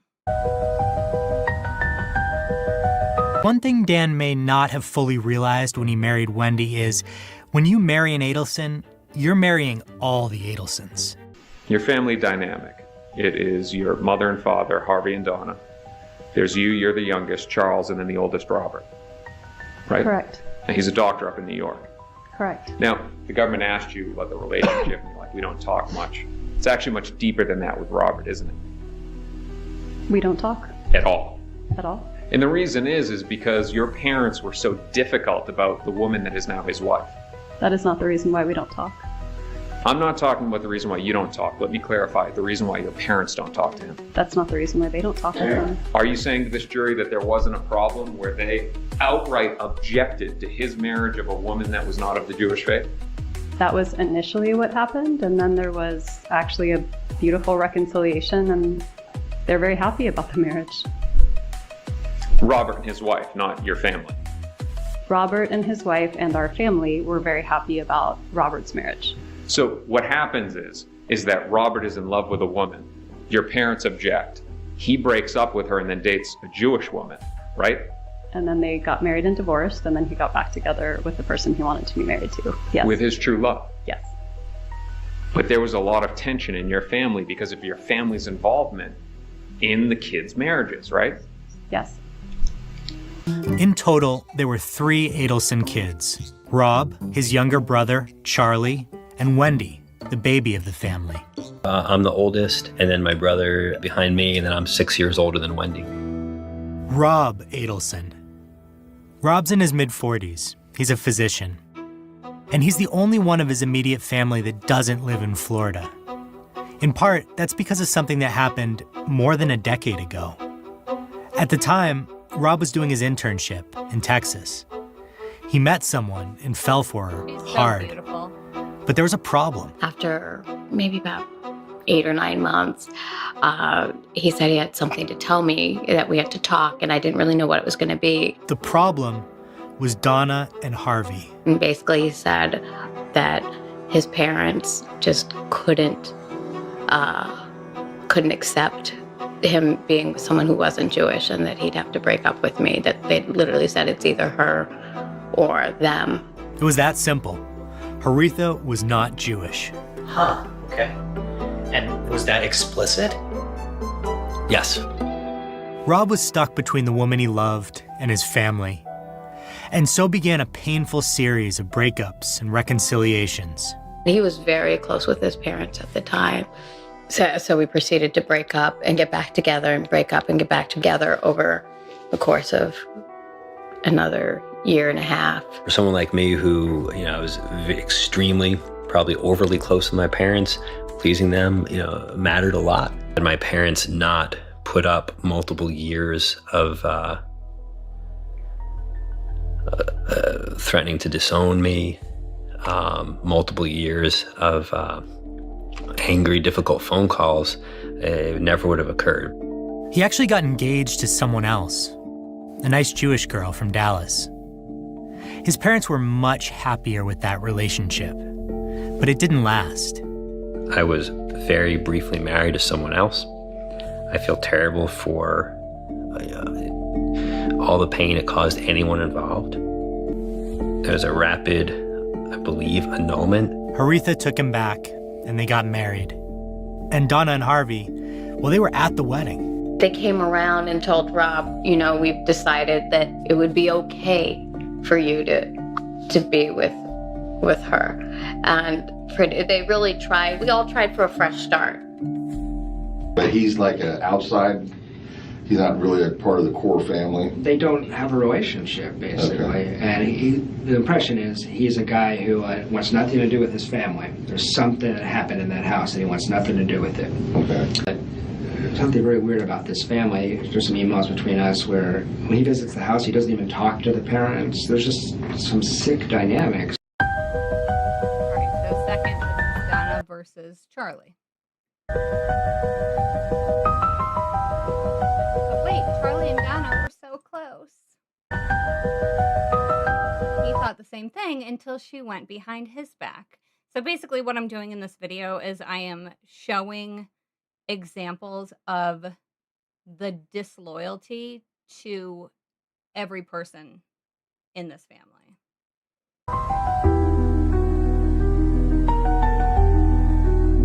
In this family, it's every man for themselves, and 100%. Please publish the verdict. In the Circuit Court of the 2nd Judicial Circuit in and for Leon County, Florida, the State of Florida versus Charles Adelson, case number 2016 CF 3036B, verdict. Count 1. We, the jury, find as follows as to count 1 of the indictment, first-degree murder. The defendant is guilty of first-degree murder. Count 2. We, the jury, find as follows as to count 2 of the indictment, conspiracy to commit first-degree murder. The defendant is guilty of conspiracy to commit first-degree murder. Count 3. We, the jury, find as follows as to count 3 of the indictment, Solicitation to commit first-degree murder. The defendant is guilty of solicitation to commit first-degree murder. So say we all this 6th day of November, 2023. But it's like my worst fucking nightmare, to be honest with you. Yeah, I know. I know, Charlie. I know. It's for all of us. It's for all of us, Charlie. It is for all of us. I don't know what to say. I don't know what to say either.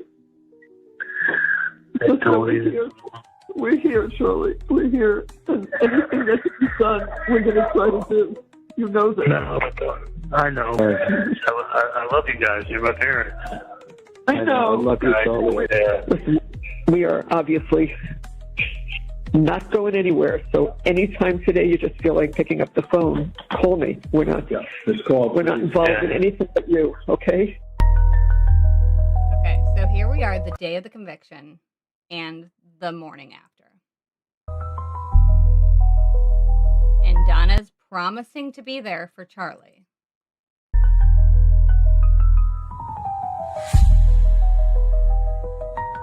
They're not going anywhere. We're not going anywhere, Charlie. If today you want to give us a call, we're going to be here all day today. Tomorrow we're going to be long gone to Vietnam, but you don't have to know that, Charlie. Our family is cursed.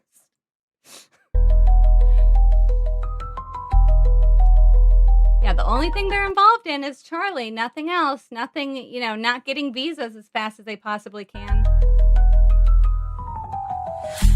But behind the scenes, they were involved in much more.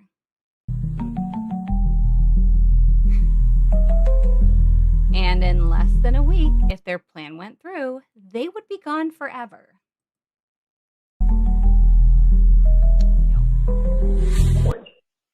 So after speaking to Dan this morning and knowing what they're thinking up there, I don't know if we'll make it out in time. I really don't. But Dan said, you might. Okay. Or what a gift. What an absolute gift this phone call is. This is why this case is so intensely followed by so many people, because this shit doesn't happen.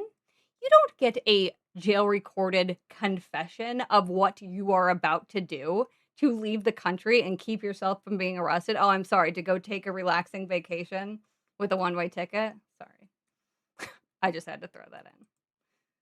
you might do all of it, get to the airport, and they'll stop. And that could happen. It could happen. I don't know, but it's worth a try. So what Donna was talking about was escaping prosecution by leaving the country and never coming back. Sorry about it. But before buying a one-way ticket, they needed to be sure they were picking the right country, one that had no extradition to the U.S.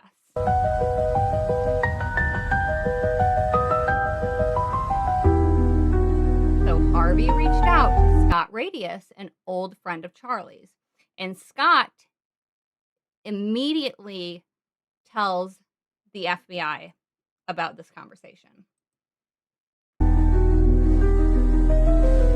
and told him to keep quiet about their plans, especially to Charlie.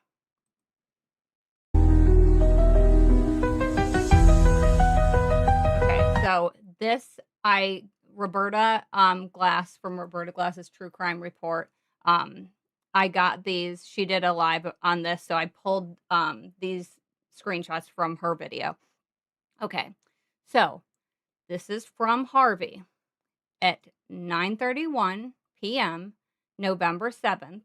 Okay, so the day of Charlie's conviction. What about recommendations in Vietnam? He sends us to Scott Radius. Scott Radius lives in Vietnam. He has a Vietnamese wife. Okay.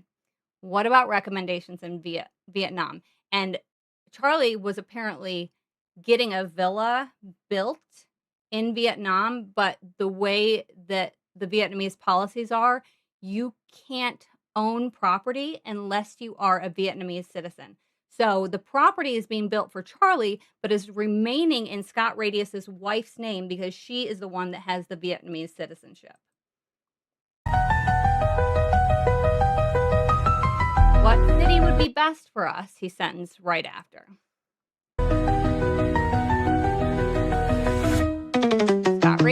replies.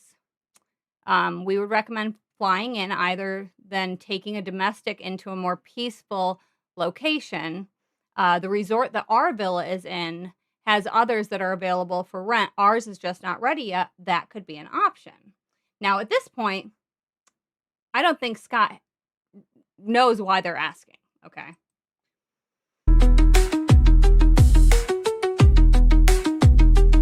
Dr. Adelson.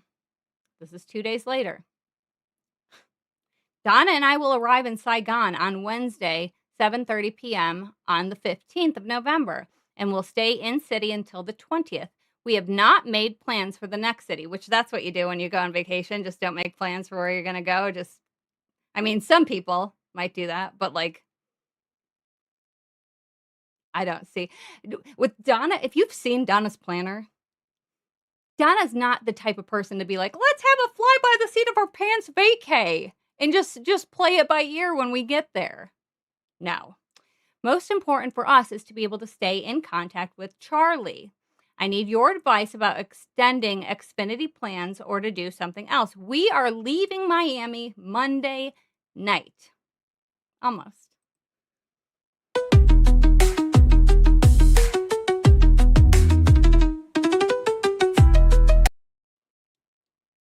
Harvey writes again. Scott, you must not mention to Charlie anything about our plans. Please call me ASAP, just a 2-minute call. And as we know, their plans were foiled, thankfully.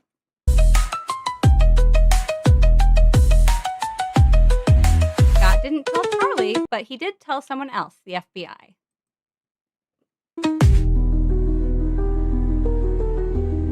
And Donna was arrested on the jetway, literally.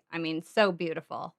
Just so, you can almost taste the peanuts on the plane and you get picked up. The guy pointing. Hi, how are you? You have an ID?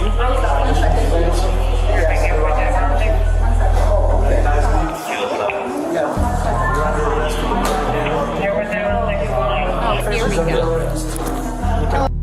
So Charlie's closest confidant and co-conspirator was fine with letting him take the rap for this, running away and never looking back. Which, think about that. They're both involved with this. He's in prison, and as soon as he gets found guilty, she runs. She's his mother. She's fine with letting him rot in prison as long as she's not held culpable for this as well.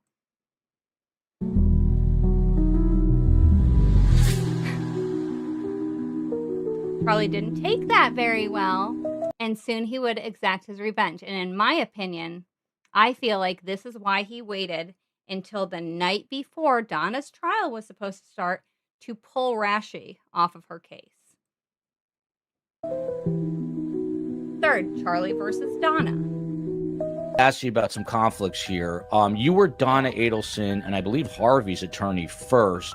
Charlie was with David Oscar Marcus, a pretty well-known criminal defense attorney. Do you fear some sort of conflict? And did Charlie and or Donna have to sign a waiver in order for you to represent her now? And did you ever stop representing her? So let me kind of take things in turn, if you don't mind. That was a lot of questions. Yeah. So I did originally represent Harvey and Donna in a joint representation for years. When Charlie was arrested, that representation changed, and there was a conflict. And it was a waivable conflict that was waived by all parties. Okay. At that point in time, I represented Charlie Adelson and did not represent Donna or Harvey Adelson. Donna and Harvey Adelson at that point in time got their own lawyer. Okay. Now, you asked whether there's a conflict now, and the answer is yes. There is a conflict. It is a waivable conflict. So with ethics lawyers and waivers by all the relevant parties, that conflict has been waived. And as a result, I now no longer represent Charlie Adelson or Harvey Adelson, but only represent Donna Adelson. So just to be clear, when you say, were you fearful that there was a conflict? There is a conflict. It just happens to be a waivable conflict that has been waived by everyone. So Harvey, Donna, Charlie all had to sign something agreeing to allow you to be I'm sorry, Donna's but attorney. Joel is such a badass for getting Rash Bomb on an interview. Like, I can't even. The best guest in true crime, 100%. Good job, Joel. Solely. But are you really Correct. having the best guest if you've never had me as a guest? that was really loaded. Sorry, guys. And they had to do so. The most prudent way to do it is with an independent counsel advising them, so that I'm not part of that decision-making process. Okay? But there is a conflict. It just happens to be a waivable conflict. So, to expedite her trial, this is the funniest irony to me. To expedite her trial, Donna retains the same lawyer as Charlie. And she did this because she wanted a speedy trial. She wanted to be out by Hanukkah. And that's why she got Rash Bomb, because Rash Bomb already knew everything about the case. Plus, Donna picks lawyers not for how they are as a lawyer.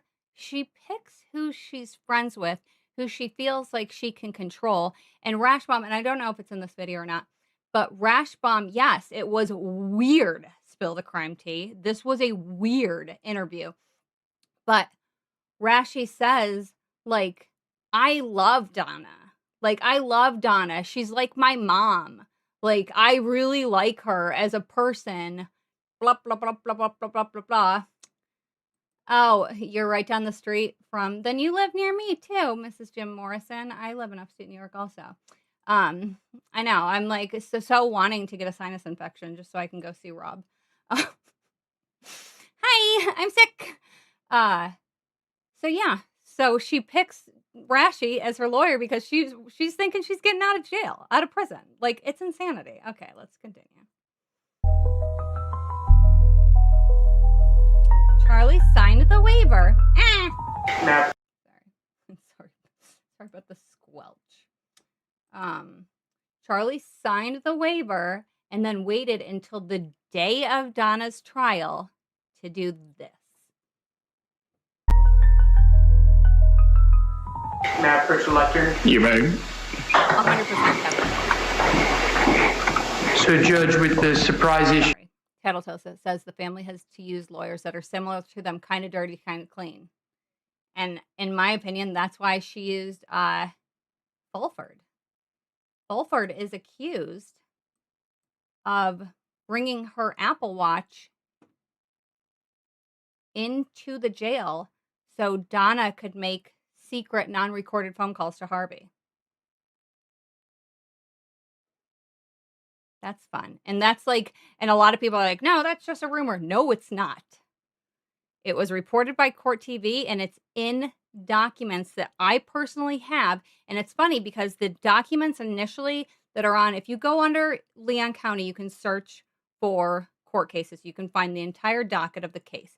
And in there, because of Florida Sunshine Law, almost everything is available for you to look at, read, etc. So there's PDF files attached to every single motion, etc. in this docket. Thank you, Rainbow Bright there. Bright here. Sorry, perfect music for the subject and on Friday the 13th. Yes. So what was I just saying? I need to back up my own video. Oh, the docket. So we, in the original filing, it's the filing where the defense is trying to get Everett off the case. Okay, because they say that he has a conflict. And the conflict that they say he has is because he is the one that approved the second wiretap. Not the original one that came with the bump. This was another one, not through the FBI. This one was approved through the state. So state approved wiretaps are apparently notoriously hard to get approved. And you have to have basically overwhelming evidence that you cannot get this information any other way other than going and wiretapping somebody's phone, which is a huge invasion of privacy. Obviously, they don't do it unless there's extenuating circumstances. But in the initial Donna's docket, half of the thing is redacted. Okay, the defense is like all upset that, this is going through and blah, blah, blah. And there's huge paragraphs that are redacted.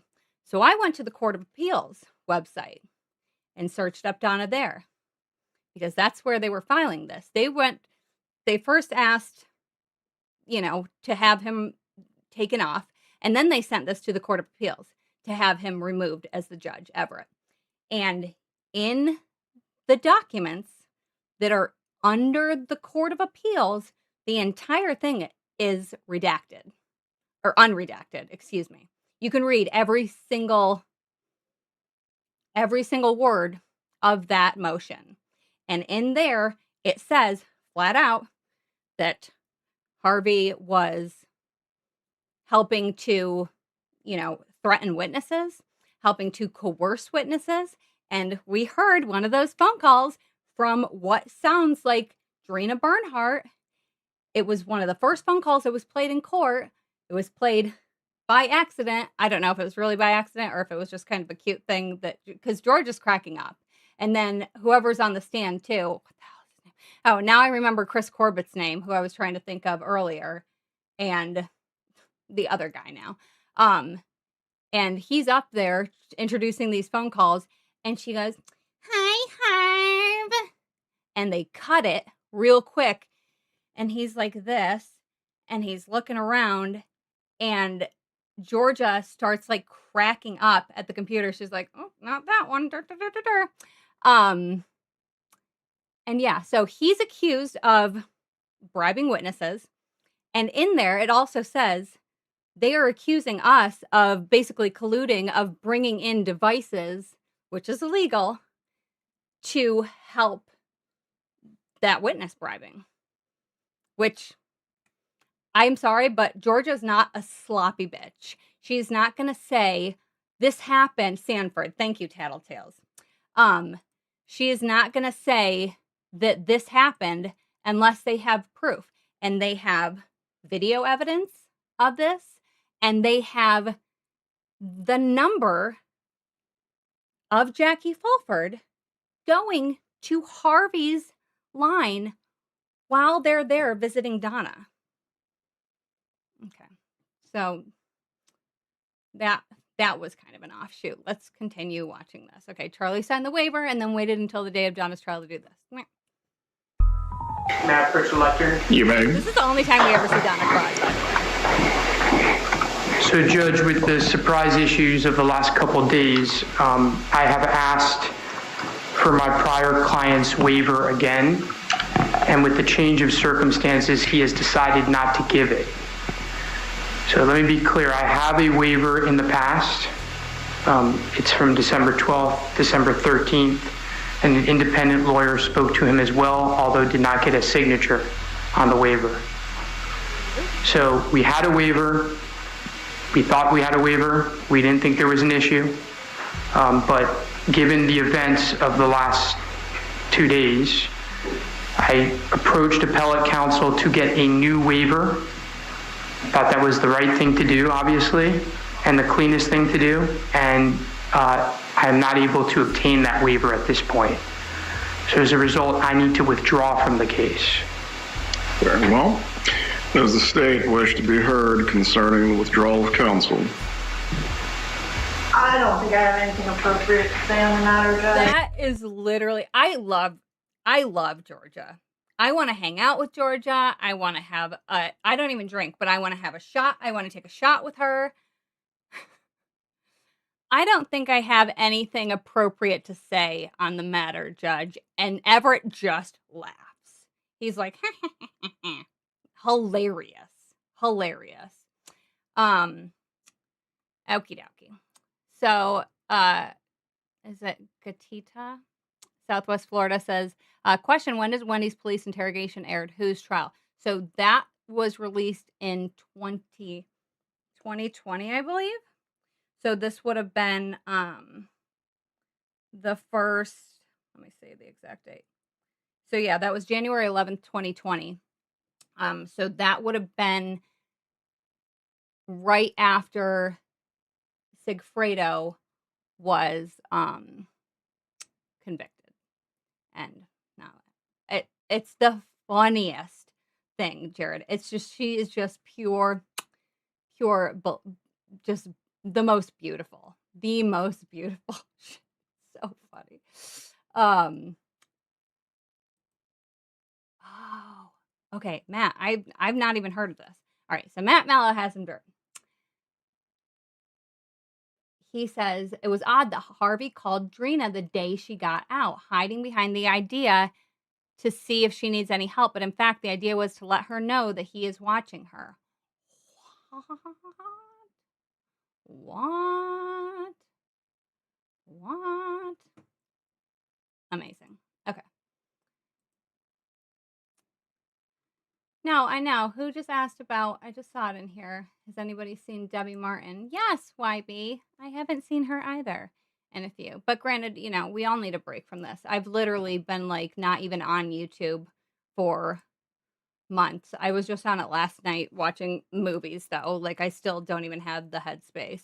Oh my God, Jared. Yes, I'm obsessed with George's one-liners. After Wendi said the transcription may be wrong, Georgia says, oh boy. I love it so much. Okay, so in one swift move, Charlie effectively forces both of Donna's lawyers to be removed from the case. So here's Donna getting rashy specifically because she wants to have this gone. She wants to be gone through trial and go home. And now, at the day that her trial is supposed to start, he has to step down and she has to start from day one. What? Amazing. All right, so this ends up delaying Donna's trial, keeping her in jail for an additional 9 months. Fancy that. So 4th. Did I spell 4th wrong? Yeah, apparently I did. Sometimes I do these voice to text, but that's really no excuse. I've watched this too, and this is the first time I've noticed this. 4th. Like, go forth, not 4th. Apologies. I'm really not that dumb. All right, so this is Wendi versus Charlie and Donna. Do you think someone would do this for your benefit without asking you? No. What good does it serve? I made my brother, the one whose name's Charlie, the one I'm really close to, he makes a lot of jokes in bad taste, and it was a joke he made. He bought the TV for me this morning that got broken, and I was talking to him about whether it made sense to pay to fix it or whether I should get a new one, and it was always his joke that, like, he knew Danny treated me badly, and it was always his joke. He said, I looked into hiring a hitman, and it was cheaper to get you this TV, so instead I got you this TV. I mean, he would never. He's my big brother, and he's been taking care of me since I was little, but he would never. And I told that to the repair guy this morning. Right. That's okay. I said, he asked me how much it cost, and I said I didn't know because it was a gift, because my brother said it's cheaper than a hitman. It was my divorce present. Okay. Such a horrible thing to say. I'm so sorry. It's okay. But even my family, who felt like I had been mistreated, would never do something like this. Never. You know, my parents are, very angry towards him. But even when they're around my kids, they would never say a bad word about my kid's father. They're really, really careful about that. They just like him, but they know he's the father of my kids. They would never do that. Right. I don't know who would be angry enough with him. Well, that's what I have to find out. To do something like this. The brother that you're real close to, I have to do a lot of elimination at the same time. The brother that you're really close to, the one that joked about the TV and everything, what'd you say his name was? Charlie. Charlie, and he's in Fort Lauderdale? Yeah. Okay. Tell me what kind of car he has. He has like 5 cars. Can't tell me all of them. He drives I think one of them is an unmarked police car. Oh, really? He's a bit of a character. Okay. So I don't know what he's driving at the time. Right. But I'll tell you, he's a periodontist, and he has this practice where he works from early in the morning till late at night. So if you ever wanted to find his whereabouts, he's working all day long until early in the morning till late at night, always driving to a different office working. Oh, he goes to different offices? Yeah, he works in different offices all over South Florida and does implants for people. And he works really hard all the time. He has a girlfriend, so he's pretty much accounted for all the time. Charlie, was that his first name? What a weird thing to say. What kind of car does he drive? Well, he says 5 cars. One of them's an unmarked police car. But he's accounted for all the time. Thank you, Spill the Crime Tea, for the $10 donation. Love your channel, Jackie. Do you think Donna really believed she was going to go home? Yes, I do. 100%. 100%. The fact that I can word for word recite the entirety of this like almost 6-hour long interview shows how much that I've watched this thing. Oh, and this is my favorite part. Is his name Charles? I think that's his real name, but nobody ever calls him that. His first name. Not Charles? I think Charles is his legal name. No one calls him that. What's his last name? Adelson. What's his middle? J-A-Y. Same spelling. Adelson. Yeah. Okay. Oh my god. What? What? Oh my gosh. What? I can't believe this is happening. Okay. Alright, so it seems to me that she just realized she implicated Charlie and her parents. 25 minutes into this interview, she tells Isom who's involved. And then says they probably did it for me. Wendi. So let's listen to what her boyfriend at the time says that she told him.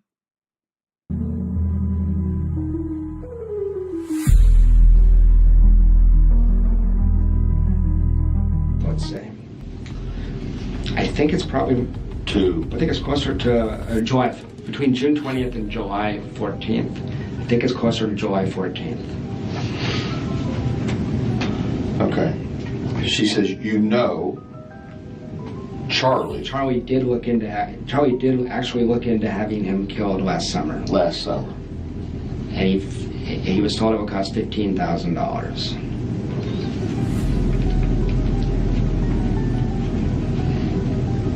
And one of Charlie's... This is just paraphrased, but I want to make sure I understand. Yeah. Charlie did look into having Danny killed last summer.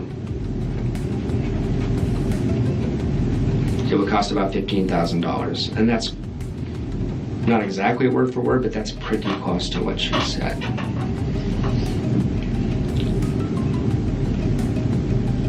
I wish to God I had followed up. But how do you respond to that? What do you say? What did you say? I changed the subject to us. I was interested in working our relationship out. Did she ever bring that up again? No. Never again. But what worries me is that the speech pattern, I'm not trying to play FBI profiler here, but it's kind of similar to when she would say, you know, Daniel Sack and I had coffee yesterday. Well, that means her and Daniel Sack had sex all day. That's what that means. That's how she lies. So the fact that she would leak a little bit of it out scares me. Which is kind of like, I told you half a truth instead of half a lie. That's how she lies. That's exactly. I'm sure you've done that on your life. So it doesn't have the impulse control just to say nothing in high stress situations, but it gives you this half-assed version. Yeah. Here we go. Here's Donna versus Wendi. So I would make some effort to respond after the call. If she would do that, I could sit here with you and say, would you do that? But I can't because that was done. So do you tell her that I could call George? No, I don't get it. I don't know how to get in touch with her. So I said, let me ask George. So I said, George, I can't get in touch with her. Bonds told me my lawyer to call her lawyer if it's about the case. And I wrote back, it's not about the case. I have Then Lisa. Sure.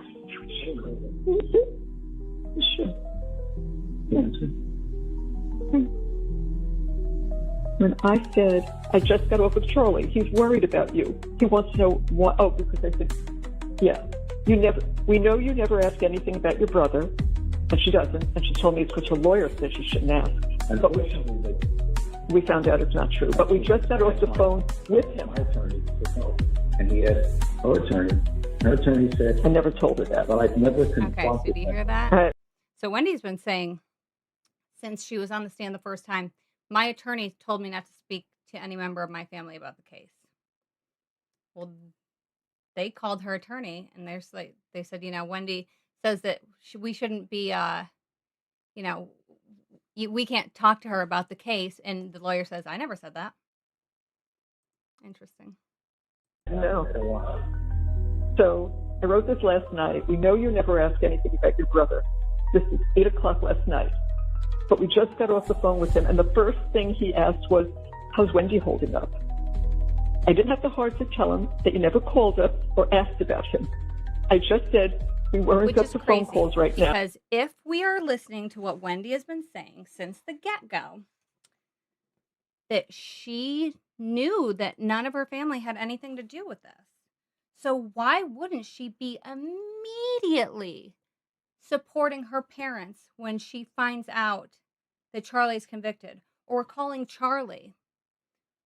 Why wouldn't you? If you genuinely think that they're all innocent, why are you not calling them? Why are you not calling Charlie? Why are you not calling Donna? She hasn't talked to Charlie once since he's been in prison. She hasn't talked to her mother since she was arrested.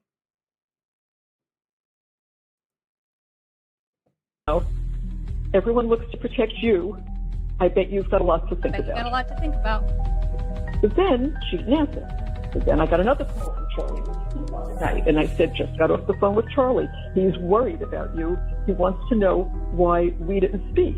I told him a lie. I said, we're only speaking with you and Dan right now. I couldn't bear to tell him the truth. Your sister never even called us, is the truth.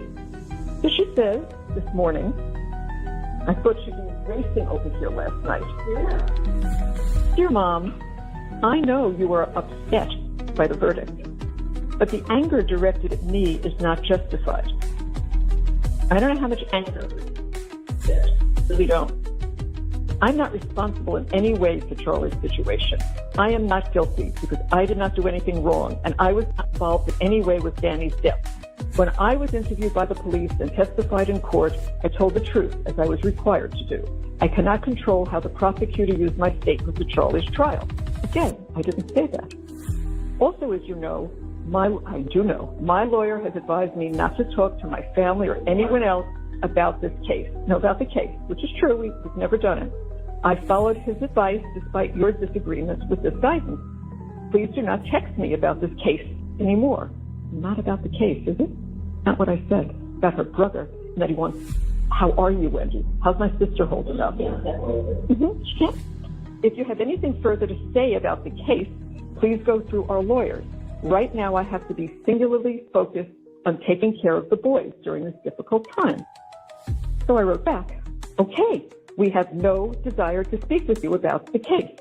I guess Dad and I are just shocked that you didn't think of coming to see us or even calling us. We are your parents. We are and have always been there for you and the boys. None of what we wrote matters about the case. That's over. I just want you to know how many times Charlie is asking about you. Not only do you not ask about us, but not one question about Charlie, right? We will need to give you some information shortly, and we need some business assistance. Please let us know if you can be of any help. I have a space here. I want to give her codes. We're going to be gone. I want her to have all this information. I have the cemetery property. I want her to see all that. I want her to have all these papers and the wills. I want her to see all this. So please let us know if you can be of any help. The other thing is the visa, which she would know about the visa. No, I said we need some business assistance. Please let us know. If not, we'll try to find someone who can help us. This needs an immediate reply so I can start asking other people to help. And then she always gets nervous if we want to talk to her. So I wrote, don't get nervous. Don't get nervous, because that will keep her from getting nervous, because she always gets nervous when we want. Why would she get nervous? Why would she get nervous if you want to talk to her? Why? Because she thinks that you might say something? Why would you be nervous when your innocent mother, who had nothing to do with the murder of your ex-husband, wants to call you? That's weird. Yeah, nothing, capital letters, nothing about the case. Just would like to show you some business stuff and personal things. If you can't do it, we must find someone who can. I hope you understand that it has nothing to do with the case. There is no more case. And then I wrote, by the way, you said you have to focus on the boys. Have you told them? So when I got yours before, I said to him, because I was over there last night, I said, well, I asked Wendi, but I haven't got any word from her, so did she tell the boys? And he said, she did. Now, I know Ben was very close. He was writing to Charlie all the time. So I said, how are they? And Ben was very quiet. He didn't really talk much. He said, we can kind of face it and said, so he's never coming home. He's never coming back. And so he said it took him 10 minutes and he was into basketball. I said, fine. He's a child. That's okay. I don't want to see them miserable and upset. That's not my goal. I just want to know how are they. So that's what I said earlier to George, because it was technical stuff that I couldn't do on the computer. I think just because we were out of it. So, and he's a computer testing person. So I said, can you help me with some computer stuff that I can't get done? And he was on some business calls, so that he texted me just before I could be there, maybe 5:30. Would that be good? I said yes, but if I can get stuff done, then it's no. I told Rick what the face of the passport have. We have the photos. We have to get them downloaded. And the other thing I don't understand, that my daughter could help me with, but we've been looking it up over and over, because things change if there is extradition from Vietnam.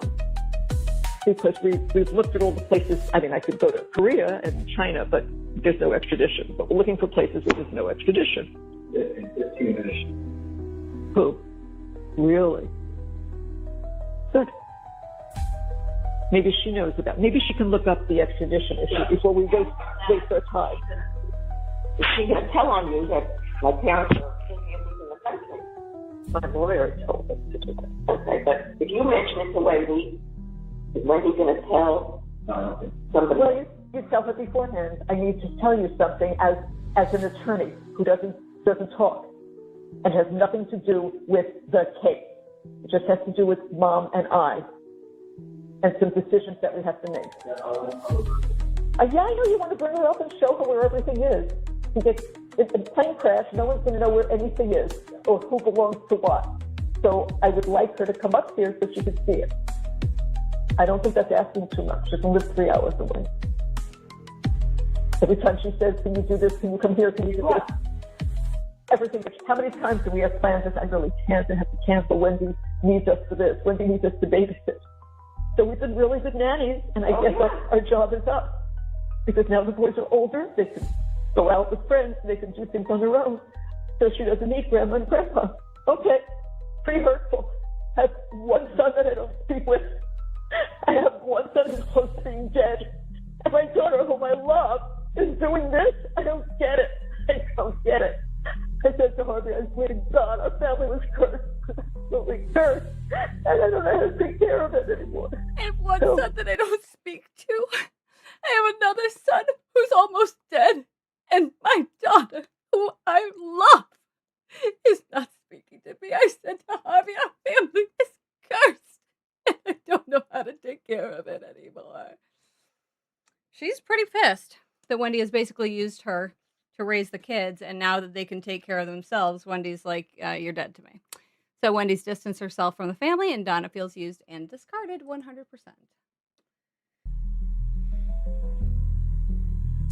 So Wendy's response to Donna seems like a thin attempt to cover her own ass, 100%. So here we go. Here's Charlie and Donna versus Wendi. And this is where we get into the post-conviction phone calls where Charlie is getting more and more irate that Wendi had the audacity to drive by the crime scene. The way they point fingers at everything, they're just throwing everything in this pot of soup. I mean, it backed off a little bit at the end when they're like, did you say Wendi Adelson's on trial here? No, but the same evidence against Wendi is the same evidence against me. Like, that's right. She was showing up in his house that morning. Like, okay, well, if Wendy's not on trial, you're saying, like, she either had knowledge, and that's why she went to the house, or she had no knowledge and was going to the same liquor store she always went to. Then the other thing that's unshakable is what Kappelman said. She just couldn't help herself. She had to drive to the scene of the crime, out of her way on the liquor store. The 3 liquor stores closer, and shows up an hour after everything was done. Okay, so I want you to listen to this again because this wording stuck out to me like a sore thumb also. It shows up an hour after everything is done. After everything's done. Not shows up an hour after he's killed, not shows up an hour after he's murdered. She shows up an hour after everything is done. When you are talking about things being done, that is a list that you yourself have made or plans that you yourself has made. That's when you say everything's done. I've done everything. Everything has been done that I needed to do. After everything's done isn't what you say after your brother-in-law gets shot. That's how you talk about a plan going through.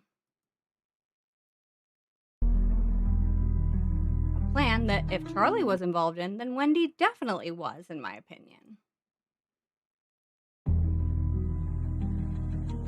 Because she just couldn't help herself. Well, if it's true, and Wendi showed up because she knew something was going to happen, then I'm guilty. Without a doubt. If you want to say it's a coincidence, then you can excuse that with the word coincidence. But like, if the things line up, they line up. So if you just have an explanation, or you just say it's a coincidence. But if you can't use the word coincidence too many times before someone says, do you think I'm stupid? So like, you can boil the whole case down to, what the fuck's Wendi doing in his house an hour after he gets shot? That's the whole case. If it's a coincidence, I could be innocent. If it's not a coincidence, I have to be guilty. Well, not just you. If you're guilty, Wendy's guilty. Well, of course. Yeah, she has prior knowledge. That's what she was She's showing up. Right. I mean, she basically called her out on it. Like, she couldn't help but go see. Well, that's like saying that she... See. She couldn't help but go see. She was a part of it. She couldn't help herself. Wasn't that what happened? Exactly what she said. So she's giving a logical, simple explanation to a simple act. She showed up because she knew something was going to happen.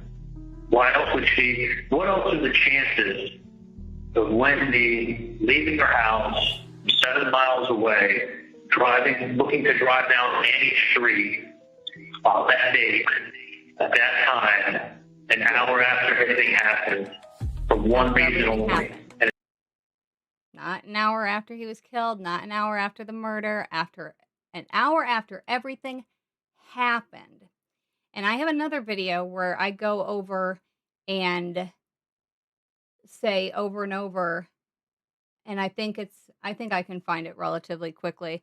But he keeps saying everything happened, what happened, she knew something was going to happen. And then Wendi, I put a, like a compilation of all the time she says, oh, I can't believe this is happening. I can't believe this is happening. I can't believe this is happening. I can't believe this is happening at the police station. To go buy a bottle of liquor. Were there no liquor stores close to her house? Yeah, they knocked out like 3 or 4 or 5 of them. Was that the most direct route to the liquor store? It was the route she knew how to go, but it wasn't the most direct route. So it's not the most direct route. It passes 3 other liquor stores that are way closer. and she's looking to drive down that street on that time, on that day. I said to mom then, I said, what are the chances of that? Like 1 in 10,000? Or more? More. I mean, it's so crazy. It's so crazy. But she cuts herself off. She's about to say, but it's true. It happened. But it happened. Okay, so let's review. Donna and Harvey disown their firstborn son because he marries somebody that they don't approve of. Donna, allegedly, I guess, conspires with Charlie, not allegedly anymore. This was before Donna was convicted. Conspires with Charlie to kill Danny. Not only does she let him go down for this alone, but she then tries to flee the country to avoid any consequences herself. Now, I'm not a murderer, but I am a mother, and if I committed a crime with my kid, especially if I'm in my 70s, I'm going to go on the stand and say that it was all me and take the rap.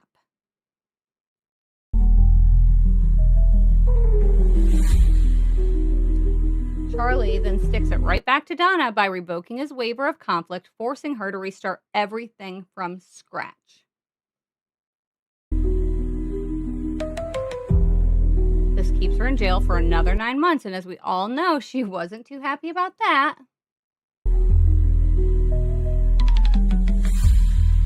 Wendi started immediately mentioning her family as possible suspects within the first 25 minutes of her interview, of just the recording.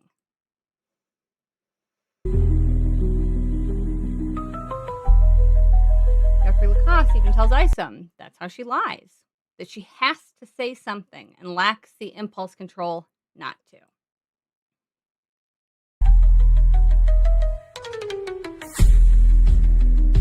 Donna is clearly ticked off with Wendi just prior to her own arrest for basically distancing herself from the family.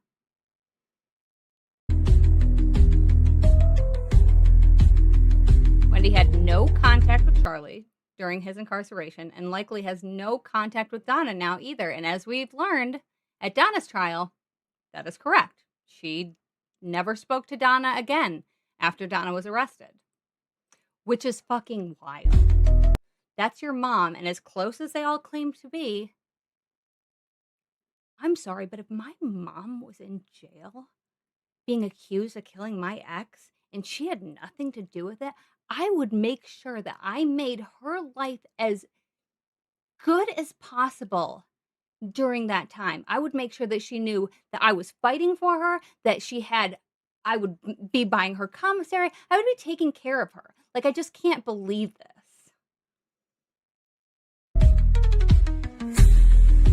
Both Charlie and Donna seem irate at the fact that Wendi went by the crime scene right after Danny was killed.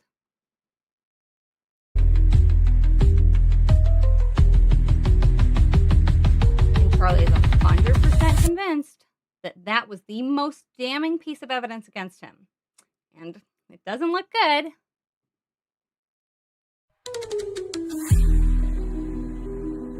Donna writing to Wendi, everyone looks to protect you. I bet you have a lot to think about, is very pointed.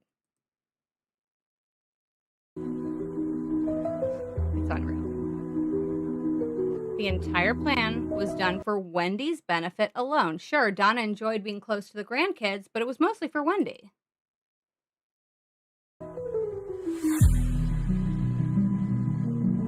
In no way do I think either Donna or Charlie are selfless enough to take the heat for Wendi and sit quietly in their prison cells while she is free.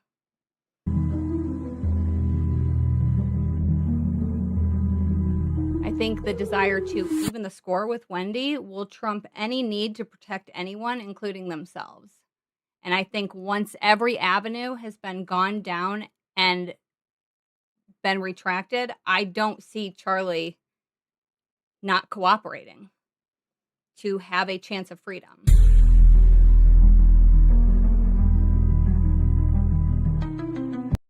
we shall wait and see. I don't think it will take long, but also there is dirt on Wendi that we haven't even seen yet.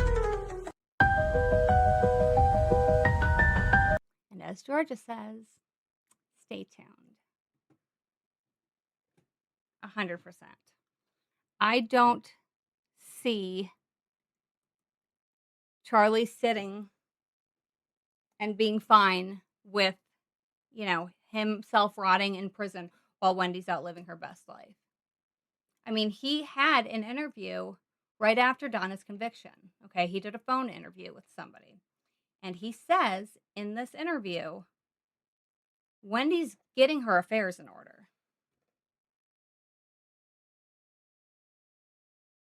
And it's implied because she knows she's next. I mean, Donna knew. We saw that text during Donna's trial when she texted Wendi and she says, we all know I'm next. And I'll make sure that I take care of that. Like, come on.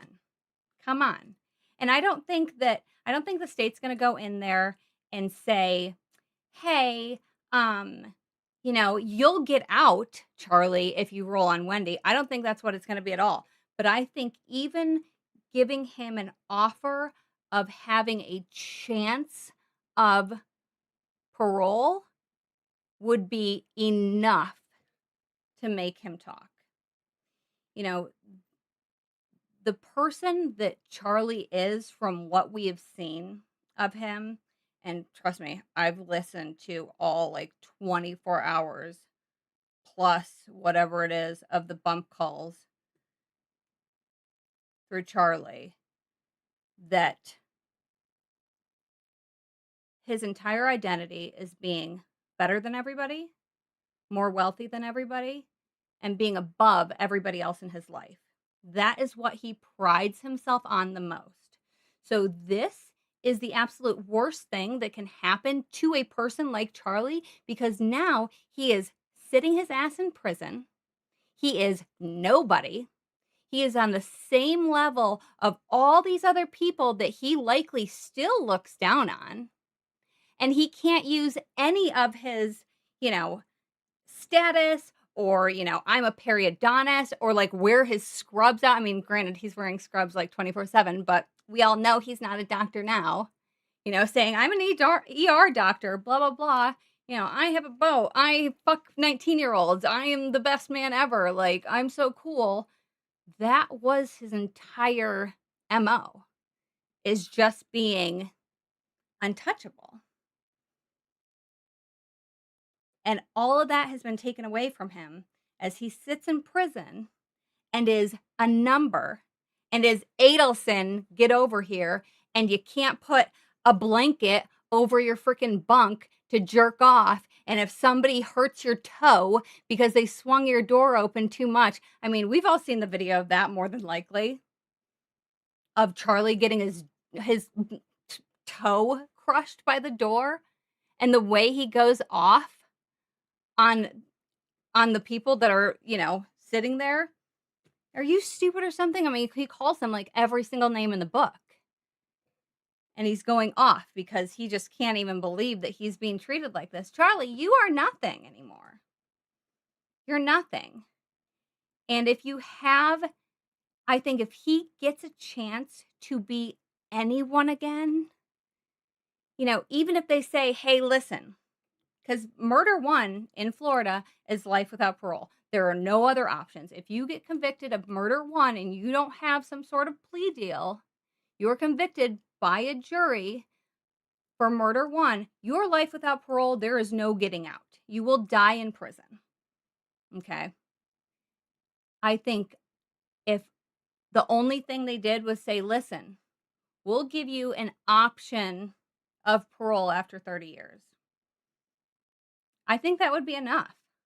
And I think he would jump at that chance to, at the very least, live his very best, Hugh Hefner life of being some old man macking on, 19-year-olds still. And I think that's the only thing that they would have to offer him. And guess what? Getting offered an option of parole does not mean that the parole board is then going to approve you getting out of prison. But I think just getting that, you know, the part, what is that? It's that Jim Carrey movie where he's like, oh, so you're saying that there's a chance. I think just getting that small chance to be able to one day be free is going to be enough for Charlie to say, okay, here's what I know. Because they didn't talk about nothing on that 18-minute phone call the morning of Dan's murder. And they certainly didn't talk about how much the TV was for 18 minutes. And that little text that Wendi sent saying, this is so sweet, I'm sure he called her right after that. Probably right after he got it and was like, what the fuck? You need to delete this, you stupid bitch. Why are you freaking texting me this? And I personally, I feel like the this is so sweet text was supposed to be a WhatsApp message. Because Charlie's on the wire talking to another friend of his. He's selling him steroids and he's like, hey, contact me through WhatsApp. Because at the time, you know, it was just a more secretive way to talk. And they already had all of Charlie's iCloud information immediately. You know, Charlie's case number, they started a case against Charlie in 2016. He didn't get arrested till 2022. I'll be curious to see what Wendi's case number is. Because your case number starts with the year that that case was started against you. Donna's is, whatever, 2023. Charlie's is 2016.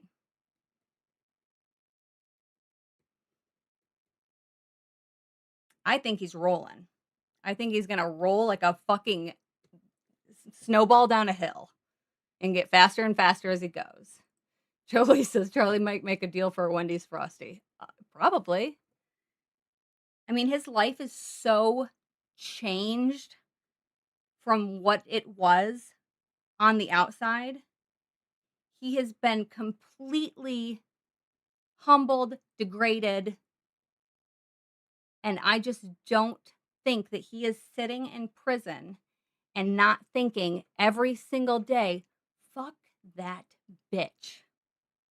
Thinking about Wendi. I feel like the only reason he hasn't spoken yet, True Crime Leslie asked, I don't get why Charlie hasn't said a word. He's been in jail for 4 years.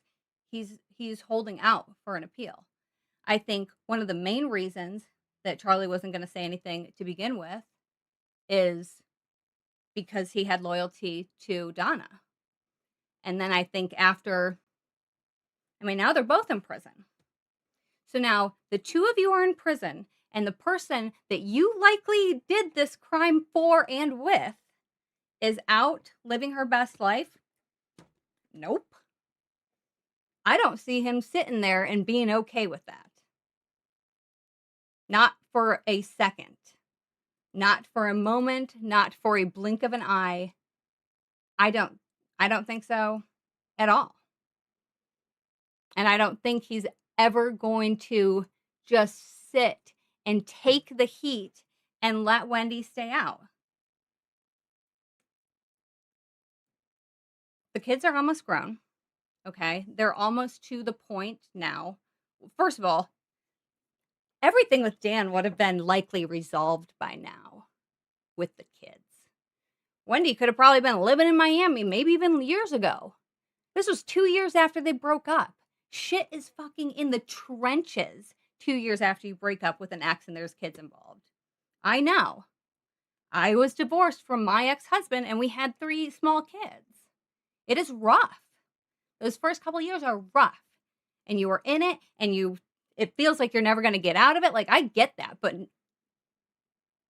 12 years down the road, they would have had a lot of shit figured out. And I don't think that Charlie's going to sit here being away from his own kid, which and I'm not saying Charlie's a good dad, and I don't think he really, probably gave 2 shits about that kid, in my opinion. But I don't think he's going to be like, oh, well, I want Wendi to be with her. No, I don't think he's thinking about anything but Charlie. Charlie cares about Charlie, Donna cares about Donna, Harvey cares about Harvey, and Wendi cares about Wendi. And somebody said earlier in the chat,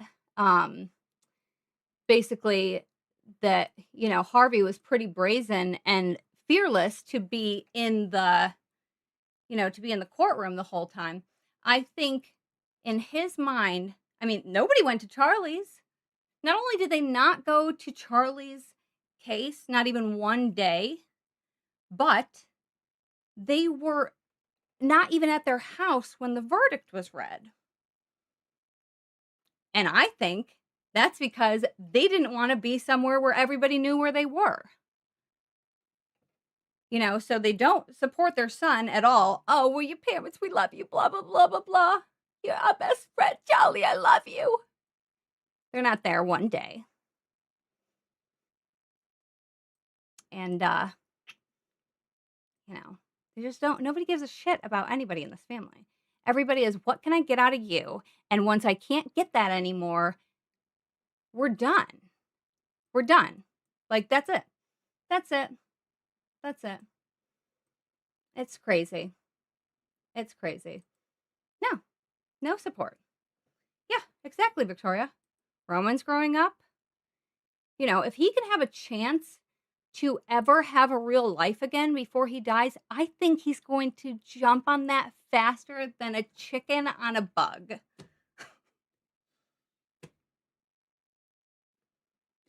That's my opinion. That's my opinion. All right. So if you guys have any last minute questions, I'd only planned on, I'm on here for an hour longer than I'd really planned on being on here.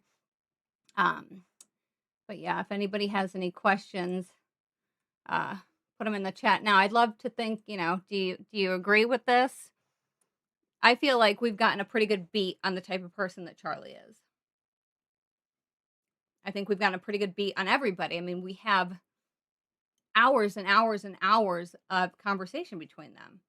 I took a 16-hour drive to go see my daughter graduate from boot camp and a 16-hour drive back, and I listened to the wire calls all the way, both ways.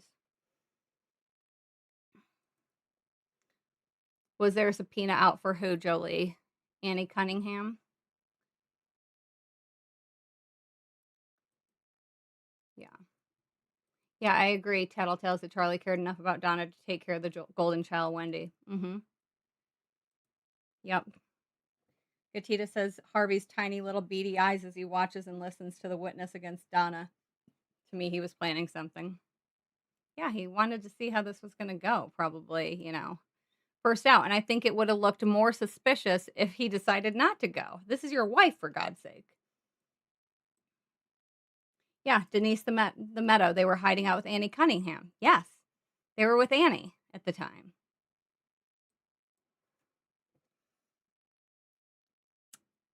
I don't know.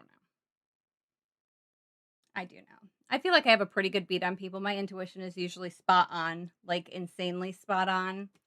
And I think we're in for some treats soon. Sigfredo's appeal took 3 months to come back after he did his appeal. Was there an appeal for Donna and Harvey to to testify or a subpoena? I'm not 100% sure. Classic Wendi. I can't, Morbid. Yeah. So I don't think at all that it's over. I mean, I'm sure everybody by now knows my opinion 100%. I don't feel like we are anywhere close to being done with this. I don't feel like the whole, you know, what the naysayers are saying, well, if she hasn't yet, she never will be. No. They had their target set on Charlie for 6 years before they arrested him. Oh, no, I didn't know this. D. Wofford says, did you know that Florida does not have parole if you're arrested after 1992, so no parole for Charlie? Well, I don't know. And I don't know if there's some certain, if there's a special deal that would, nullify that as a main rule. Like, I know for sure that first-degree murder is life without parole. But also, they were offering Katie a deal, too, to talk. And I think we're going to hear Katie talk as well.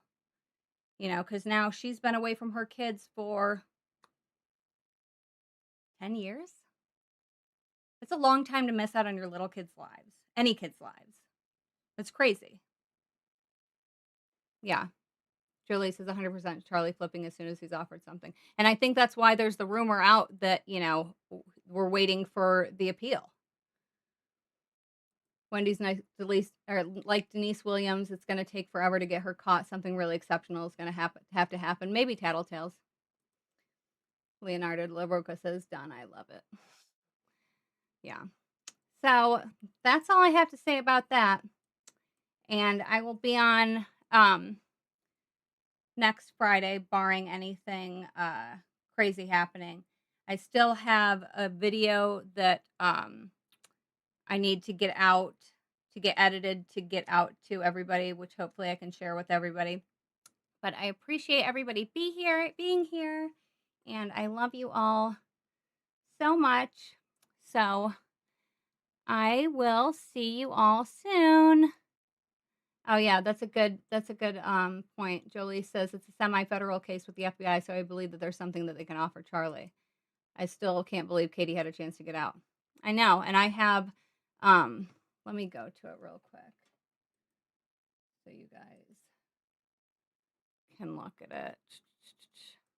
All right, so if you guys go to my video page and you go to this Wendy's Next video, I go through the timeline of the entire case from the time that she is, or from the time that they make the first arrest, and I'm including news reports of that specific time. So it's very interesting to go back.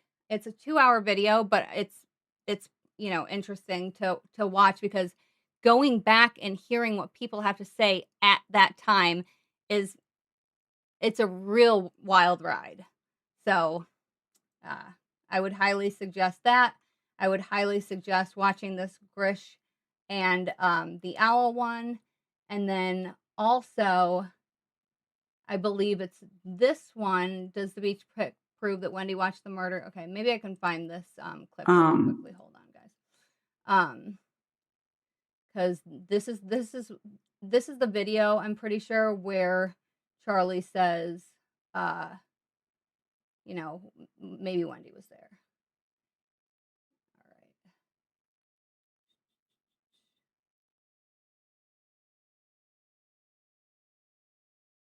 Sorry, guys. I'm just trying to scroll through and find this real quick.